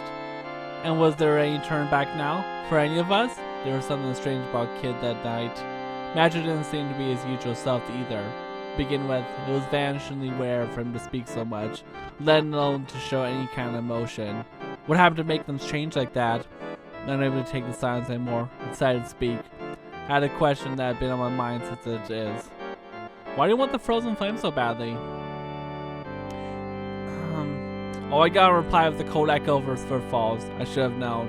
She didn't like to talk about her reasons for doing things. After all, it was a topic that was likely to lead to discussion of her past. But then she spoke, though almost in a whisper. I'm doing it for Sis. Before she died, she told me to find the frozen flame and bury it. Bury it where? Her old mate's grave. Kid looked at her feet as she walked. She wasn't my real sister, but she was as good as family to me. When she took me in, I was bloody helpless. Can't remember a thing, and I was barely old enough to survive on my own. She didn't go into much detail about who her mate was. But the best I can remember is that I needed to find the grave of a girl who married another mate of hers. Oh, this is all. She didn't go much detail about who her mate was. Best I can remember is that I needed to find the grave of a girl who married another mate of hers and died not long after. She said that's where the frozen flame should be, laid to rest, or something like that. To be honest, I wasn't paying much attention at the time. It's like I could have known what was about to happen. When she disappeared, and I realized she wasn't coming back, though I swear I'll make good on what she asked me to do. I'll nab the frozen flame from the rat bastard Lynx and get my revenge. Kid's eyes almost seemed to glow with the heat in the cold night air. I'll make him pay for everything he's done, no matter what it takes, even if it kills me. And then she fell silent. Sorry, Kid, I didn't mean to bring up something so painful. There was a pause before she replied. Nah, you're alright. I should have said something sooner, before I roped you into this. Sorry. Silence reigned supreme as I fumbled around to try to find something to say in reply. But all that filled the darkness of the corridor was the sound of yet more footsteps. Suddenly, Magil stopped in his tracks. Wait. Huh? Kid turned around, puzzled. Just then, powerful light surged across the floor, and a ring-shaped sigil appeared. Damn it, a blood circle! Kid and Magil were at least quick enough to try to jump clear. If they weren't quick enough, the three of us are trapped in the circle of blinding light.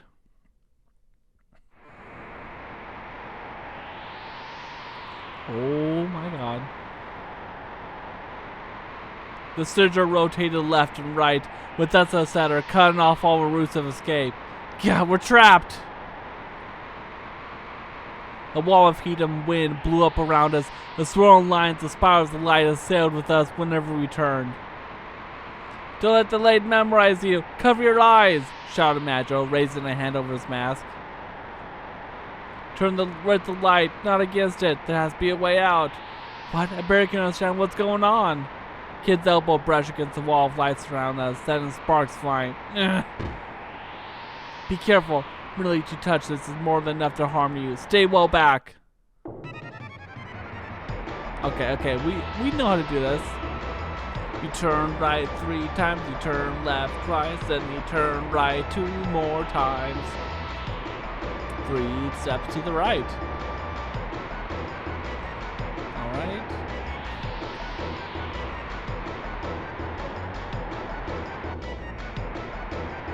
Alright, and then turn left twice.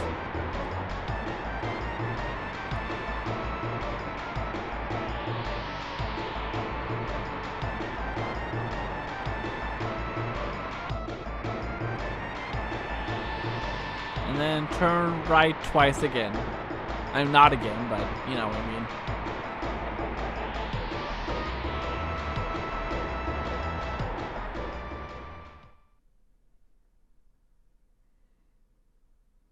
Suddenly my body felt light as I staggered 2 or 3 steps forward. We were back in the deserted passage we'd been walking down before the blood circles appeared. The sigil vanished from the floor and everything was silent, as if nothing has ever been amiss. Then I looked up. Looks like we finally made it, boys. The kid strode up to the door with a wicked grin on her face. The truth flows in flame-light waits. Madge's eyes gave a glint from behind his mask, like glass catching moonlight in the darkness of night. Let's go. Kids reached for the handle. So this is the place, huh? Kid narrowed her eyes, straining to see her surroundings in the darkness. A vast pitch-black expanse surrounded us whichever way we looked, as if we had entered an impossibly vast cave. One of the place forgotten by time, unknown to the world, hidden deep within the bowels of the— please don't say bowels. A gentle crimson light hovered in the darkness, the frozen flame. All right, now it's ours. The light of the flame embedded and waned gently as it responded to Kid's voice. What the heck is this place? There's mountains of bloody rubble everywhere. Madge took a step forward into the room and said in a whisper that was almost a groan. No, it can't be. But it is. The ruins of the lost kingdom of mages. The voice drifted down through the darkness from above. Kid looked up in shock. Oh, it's Lynx! It's Lynx! Lynx, I'll kick your fleet-bitten arse so hard you'll kiss the moon. Kid pulled her knife from the belt and threw it as hard as she could. It fell to the floor with a clang, as if knocked out of the air by some unseen hand. Still the same impetuous child as ever, I see. That's no way to greet an old friend. Snarmy bastard! Kid gritted her teeth with rage. And you, Shadow Dweller, will have none of your tricks this time. You must think of me a fool if you leave off far from that again. Madge, who had been quietly slipping into the darkness that surrounded us, stopped dead in his tracks. So this is the infamous Lynx. Looks just a little different. The lord of this deadly manor, the manor who murdered the closest thing Kid had to family, who has assassinated General Viper and eradicated the order of the Acacia Dragoons. A pleasure as always, my dear Kid. And I must say, you followed the trail of breadcrumbs I laid out for you admirably closely, my greedy little sneak thief. Yeah, I had a feeling he kind of let us be here. What the bloody? She stepped forward, bristling. Lynx narrowed his eyes as his lips twisted into a snarl. You know what I want, Kid. Give me the stone you carry. The stone? Did Kid have some kind of jewel I didn't know about? Pet, don't know what you're on about, mate. She just managed to recover her composure, narrowing her eyes scornfully at her old foe. Spare me the act, child. I know you have it. I know she gave it to you. Hand over the time egg now. The time egg. The time egg. The what? Whatever it is, I never heard of it. You'll dream if you think I'll give it to the likes of you. Kid shot back. It's all I've left of her. I'll never let go of it. Not for anyone. And definitely not for you. I'll tell you what's gonna happen, you bastard. First, I'm gonna take the frozen flame, and then I'm gonna ram it down your throat. Incorrigible young fool. I was hoping this might be civilized exchange. Alas, it seems my words will only fall on deaf ears, and you're determined to repeat your past errors. Lynx moved his hand to the grip of his ornate golden saber that hung from his belt. Last time I showed you mercy and let you leave with your life. That was a mistake, one which I mean to correct. Surge, Magil, stay back. Kid took a step forward, glaring at Lynx, her glaze unflinching. This ends here and now. You paid what you've done. You'll pay for what you did to Luca! With a scream, Kid leaped in the air like a bird taking flight. Her foot lashed at the scything kick, aimed right at her side of Lynx's head. But there was no contact. Where Lynx had been merely moments before, now there was only empty space. Kid landed and immediately launched herself back into the air, putting full force of her momentum into another kick. This time, Lynx laid back, letting Kid's foot swing past only a hair's breadth from his nose. And then it was Lynx's turn. He lashed out with the saber, carving an arc through the air in front of him. Kid was ready for him, however, and he already jumped back to a safe distance. The two glared at each other from mere footsteps apart. At least you have the decency to prepare a little better than last time, Lynx purred. The red line appeared on Kid's cheek, slowly coalescing into a drop of blood. Kid! In a flash, she launched herself into yet another attack. Lynx dodged to the side, then made to strike her with a hit of her saber. Kid moved awkwardly to avoid the attack, losing her footing. And then Lynx was on her like a bird of prey before she could fully recover. There was a gasp and a cough as Lynx drove his knee into the pit of her stomach. Kid collapsed. A steady stream of red dripped from her lips. Would that be all, girl? Lynx gave Kid a merciless kick to the side, sending her flying. She landed on a pile of rubble, her body rolling until she hit a large stone pillar, and there she lay, lifelessly still. Kid! Kid! Screamed her name as I charged toward Lynx, but Madra was already there. He flew through the darkness, a part of the shadows, before crashing down on Lynx like a bolt from the blue. Lynx jumped back, and countless threads of light flew from his fingertips toward Madra. With a droning hum, the threads of light surrounded Madra, crossing over one another. It spread to form a lattice of light that gave up a blinding glare and trapped Madra where he stood. What is this? Madra staggered and groaned, tempted to shield his eyes with his hands.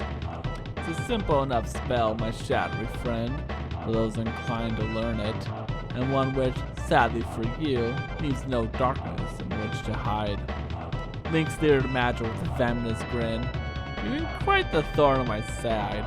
I'll let you live long enough to regret it. Madra struggled and groaned. I had to do something. Kid and Madra needed me. I have no idea. Let's do the worst thing. No, wait, I didn't get a pick. Lynx had started making his way over toward Kid while I was paralyzed with indecision. What's the matter, Kid? You were so bold only a moment ago. Aren't you gonna keep me entertained? Lynx looked down at his nose and Kid's broken body. Now do you want to give me the time ache? We can still be civilized about this. I am, of course, a gentleman, and it pains me to have to seize a fair maiden's valuables by force. He removes the fair maiden question in the fact of filthy street rat. He pressed his foot to Kid's forehead. Hear his voice, faint and breathless. It's Lucas Stone, not yours. I'll never get anyone, and no way I'll give it to the likes of you. I couldn't let it get any closer. Okay, let's just challenge Lynx. You charge the Lynx, the stupidest thing you can do, but guess what? You can do it anyways. I screamed as I rushed towards Kid's nemesis.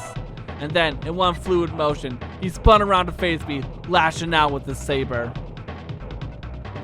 I tried my best to dodge the blow, but the blade sliced into my body. Arrgh! I collapsed in a heap and rolled down into the rubble. You aren't the first arrogant little street rat I've cut down, and you won't be the last. His claw-like fingers clamped around my throat. I couldn't breathe. Tightening his grip, Lynx lifted me bodily until my feet were dangling in the air. I could feel his talons mercilessly digging deeper and deeper into my neck. Panic filled my mind. Look, Kid, see your friend? See him suffer? This is your doing. This is your hand around his neck. Wait, who's saying that? I don't know. Kid breathed in was ragged and the blood still dripped from her lips. Opened an eye, she groggily raised her head. She couldn't get up. She didn't have the strength. Surge. Give me the time egg. Give me the time egg. Do you even know what it is? I suspect not. Think of it as a concentrated pocket of space.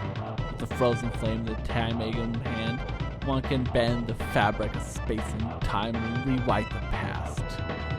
There are errors that I mean to correct, mistakes in the past that must be set right. Lynx's narrow, motionless eyes return to my face. How long before he perishes, I wonder. I struggle to breathe, but can only make choking sounds. The kid screamed my name. Decide. Will you watch the boy die? Decide. Will you watch the boy die or relent? Does his life mean nothing to you? I can't. She balled her hands into fists and dropped her gaze. My vision started to fade. And then I heard her voice as she struggled to speak through the pain. I'm sorry, Serge, but I swore I'd sacrifice anything to stop Lynx. Don't worry about me. Don't worry. Don't worry about me. It was all I could do to force the words out past Lynx's icy grip. I was starting to black out. This is really how it was going to end. And bad ending. Oh, pfft. Well, for crying out loud. Fine, you win. Here, have your damn rock. Lynx's grip on my throat loosened. Groaning with pain, Kid reached a shaky hand into her shirt. I knew you would come around in the end. Lynx threw my body to the ground, then walked over to her. Just shut up and take it, you bastard. It's all you deserve. With the strength she could still muster, Kid lashed out at Lynx with her right hand. Gah! Gah! You leave back in a desperate attempt to evade the blow. But it's too late. Kid's nails, sharp as cat claws, raked mercilessly into his face. Lynx roared with pain. He staggered, clutching his left eye. Blood oozed through the gaps in his fingers. You wretched little shit of a girl!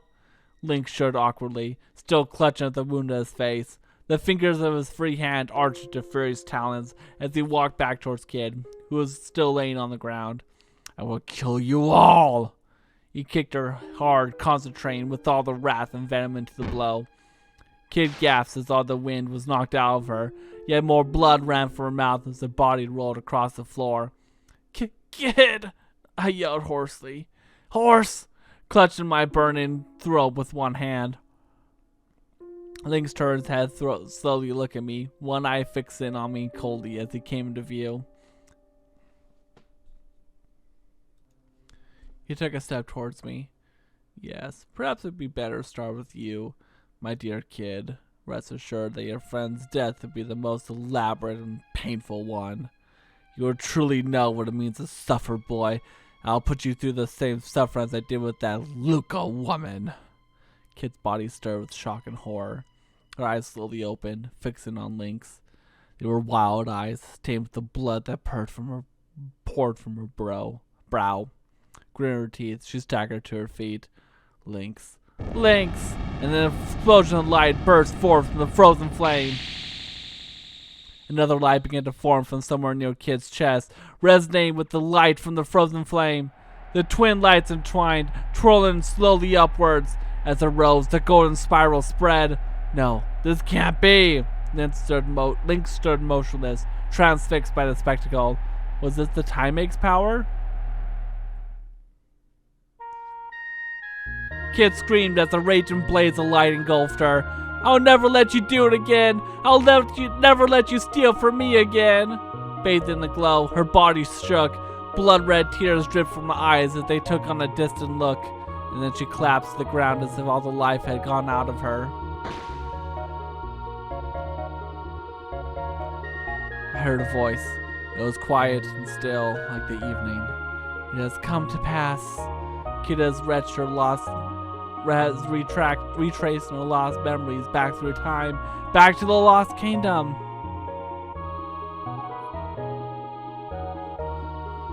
It was through her power that the kingdom fell, that it was swallowed in the all-encompassing vortex of time.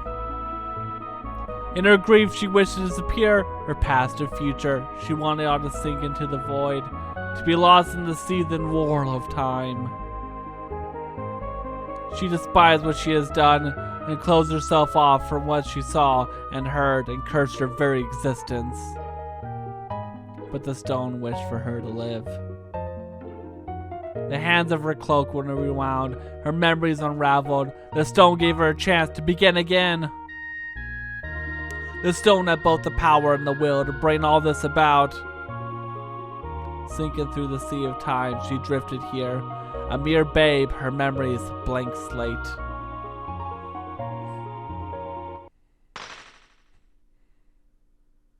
The time egg shattered, its fragments raining down on the world, becoming shards of sorrow and anguish.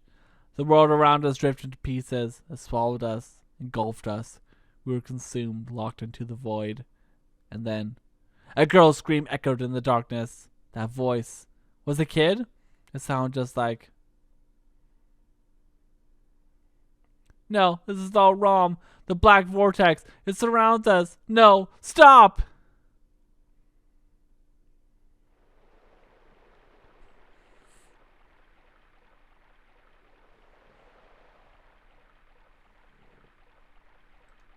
Well, where am I? I've lost everything. Now I can but wander. The world drifts and time is a blur. It's only an endless, unknowable sea. This is where time begins and ends. This is where all life finds peace. I see myself as a baby, crying next to my mother, exhausted yet proud look upon her face. I see myself aged and wizened, waiting to succumb to death's embrace with a smile. I see countless incarcerations myself, walking in time's intricate corridors as ghosts. This is the place where countless worlds overlap, infinite dreams play out. If only I could rest here for eternity. If only I could free myself from all my burdens and sleep here in the sea of dreams. Ooh, a T-Rex. But I hear it calling me. I hear the song.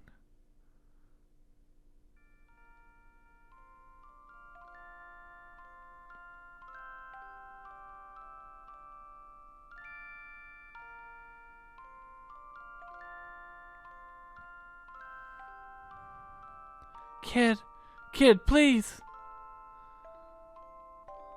Can you hear me? Kid,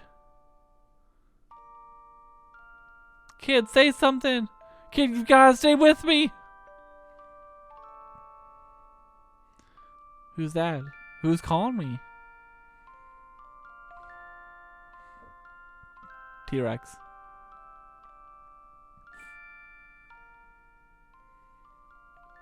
Surge? Well, where am I?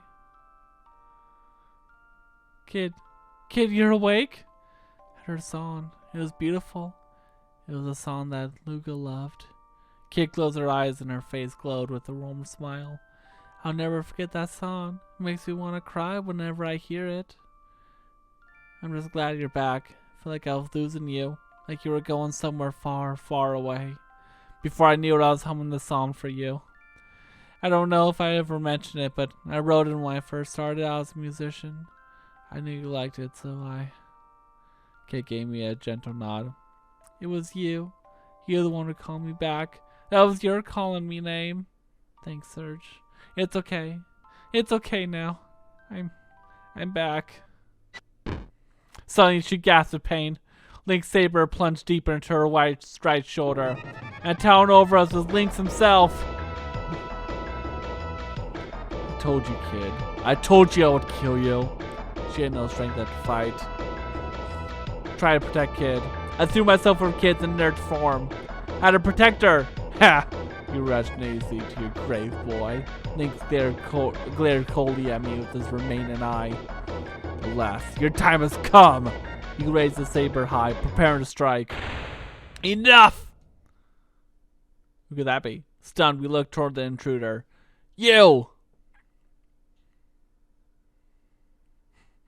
There stood an old croon, her wizened features obscured by a heavy hood.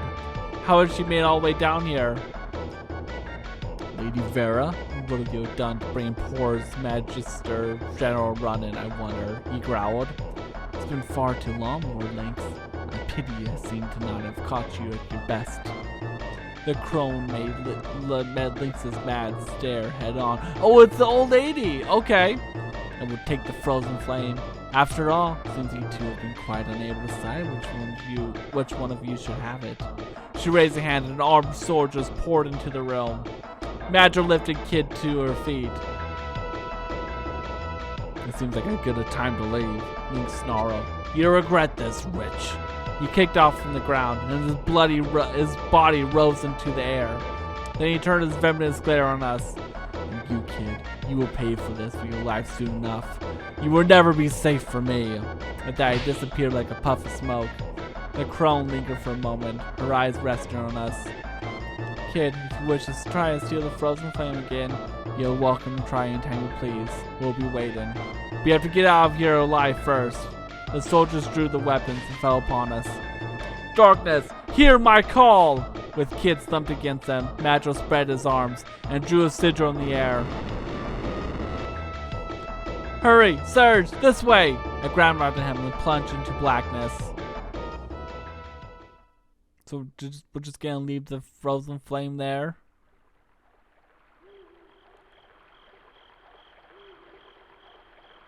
Thanks to Madra's magic, we managed to escape the manor alive. But the lights of the torches dotted the forest. We could hear soldiers calling to one another. We stopped breathing in the darkness of the woods, and Kid leaned heavily on a tree, desperate to try and to cry into her ragged breathing. It was a terrible wound, she shuffled, and it seemed to be taking its toll. Are you okay, Kid? Yeah, don't worry about me, mate. We're surrounded. It won't be long before they find us, said Magil, his eyes cautiously scanning the area. Kid raised her hand and looked at me. It's me and Magil they want. Get out of your Surge. It's us they want, not you. What are you saying? I'm not leaving you here. Look at you, you can barely stand. It's nothing I can't handle. And besides, I've got Magil with me. If they catch you with us, they won't get easy on you. But... I remembered everything. I remembered another me. A me from a long, long time ago. Slowly, Kid averted her gaze, looking up at the night sky. I have to go. The stars reflected in her eyes. Suddenly, she looked like nothing more than an ordinary young girl with a sad, distant expression on her face. Kid. Don't worry, Surge. I'm okay. We'll meet again. Kid smiled. We'll meet again. Somewhere, someday. It's the title of my last episode of Chrono Cross. Oh my god. Oh no, I'm actually tearing up. God, don't cry to the end challenge. Does this count? Maybe, I don't know. Sometime. Promise.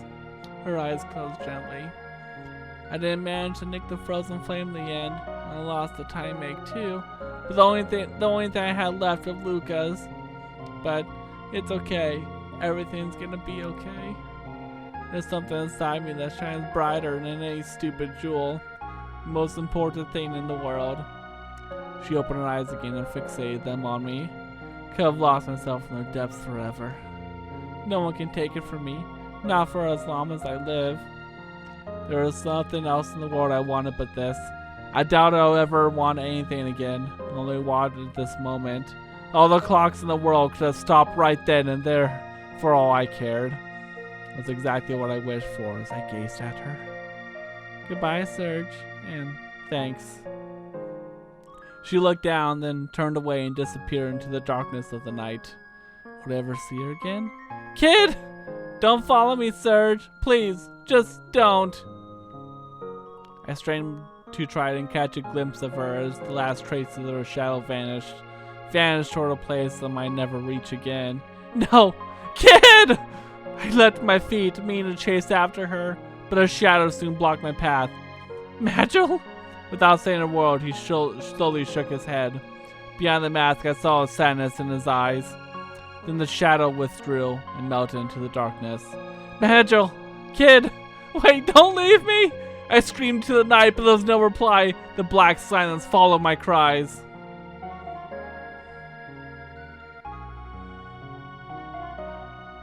Kid! Kid!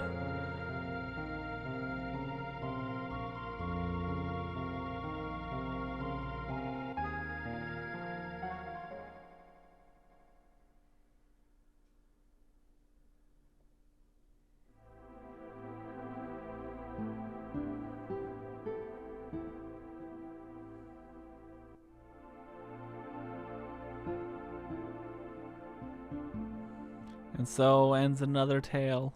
Perhaps one day I'll see Kid, Magil, and Riddle again. One day, somewhere, another time, another world. Perhaps none of us will even realize it. That's a story for another day. For now, let's put down my pen.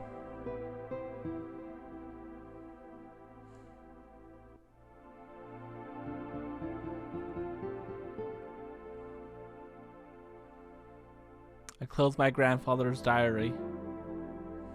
And then from downstairs I heard my mother call in. Did you hear me? Your friend's here!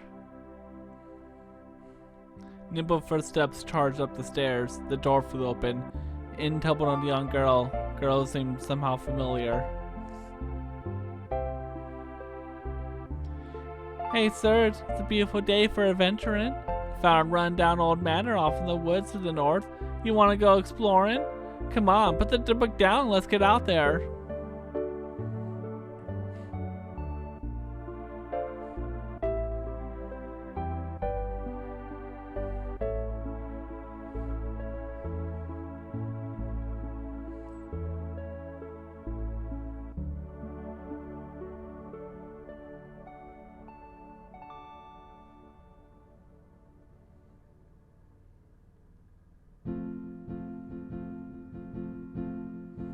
Huh, wow.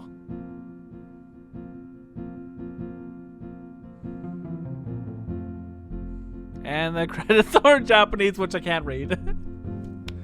Yeah, so that's the Radical Dreamers. Honestly, that was pretty great. Like, I don't know, I did not know what to expect going into this, but honestly, I think that was like pretty solid. For what it is, I think that was really great. But yeah, I don't think the creators of the Radical Dreamers, which I think were just the creators of Chrono Trigger. Probably should look this up before this, but you know, we got a little bit of time. Didn't I like have the Radical Dreamers wiki up somewhere around here? I think, I don't remember. I have like 5 million tabs. Okay. I'm just gonna do this. But yeah, I don't think they weren't very happy with the story for some reason. Like, that was pretty great. Chrono Trigger writer, Masato Kato?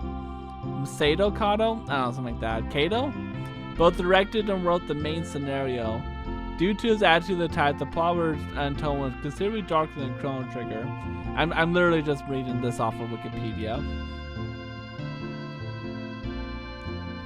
Production was completed in 3 months, and Kato left unsatisfied with its quality.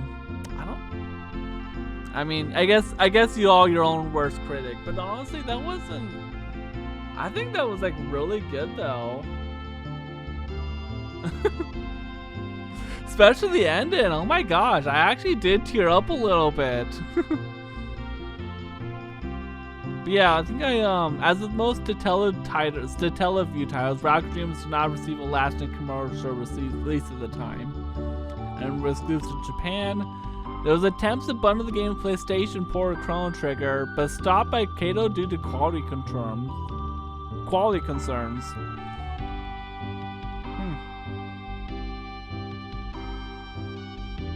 So is this port of Chrono Cross with the Radical Dreamers the first time it's been re-released?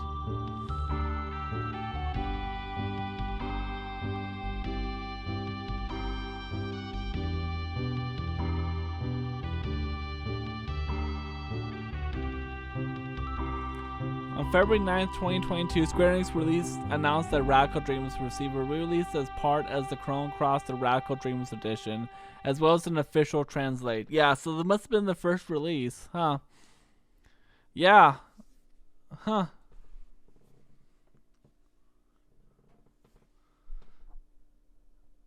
And Finn.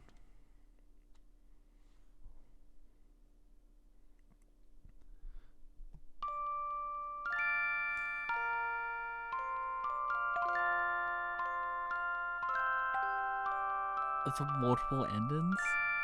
Is there multiple endings? Oh no. Oh no. I had a feeling there's gonna be multiple endings. Unless, what else would that mean? It has to be multiple endings. I played so badly. Alright. Well. Oh no, my exposure that I saved in the middle of it. Anyways, that was really good.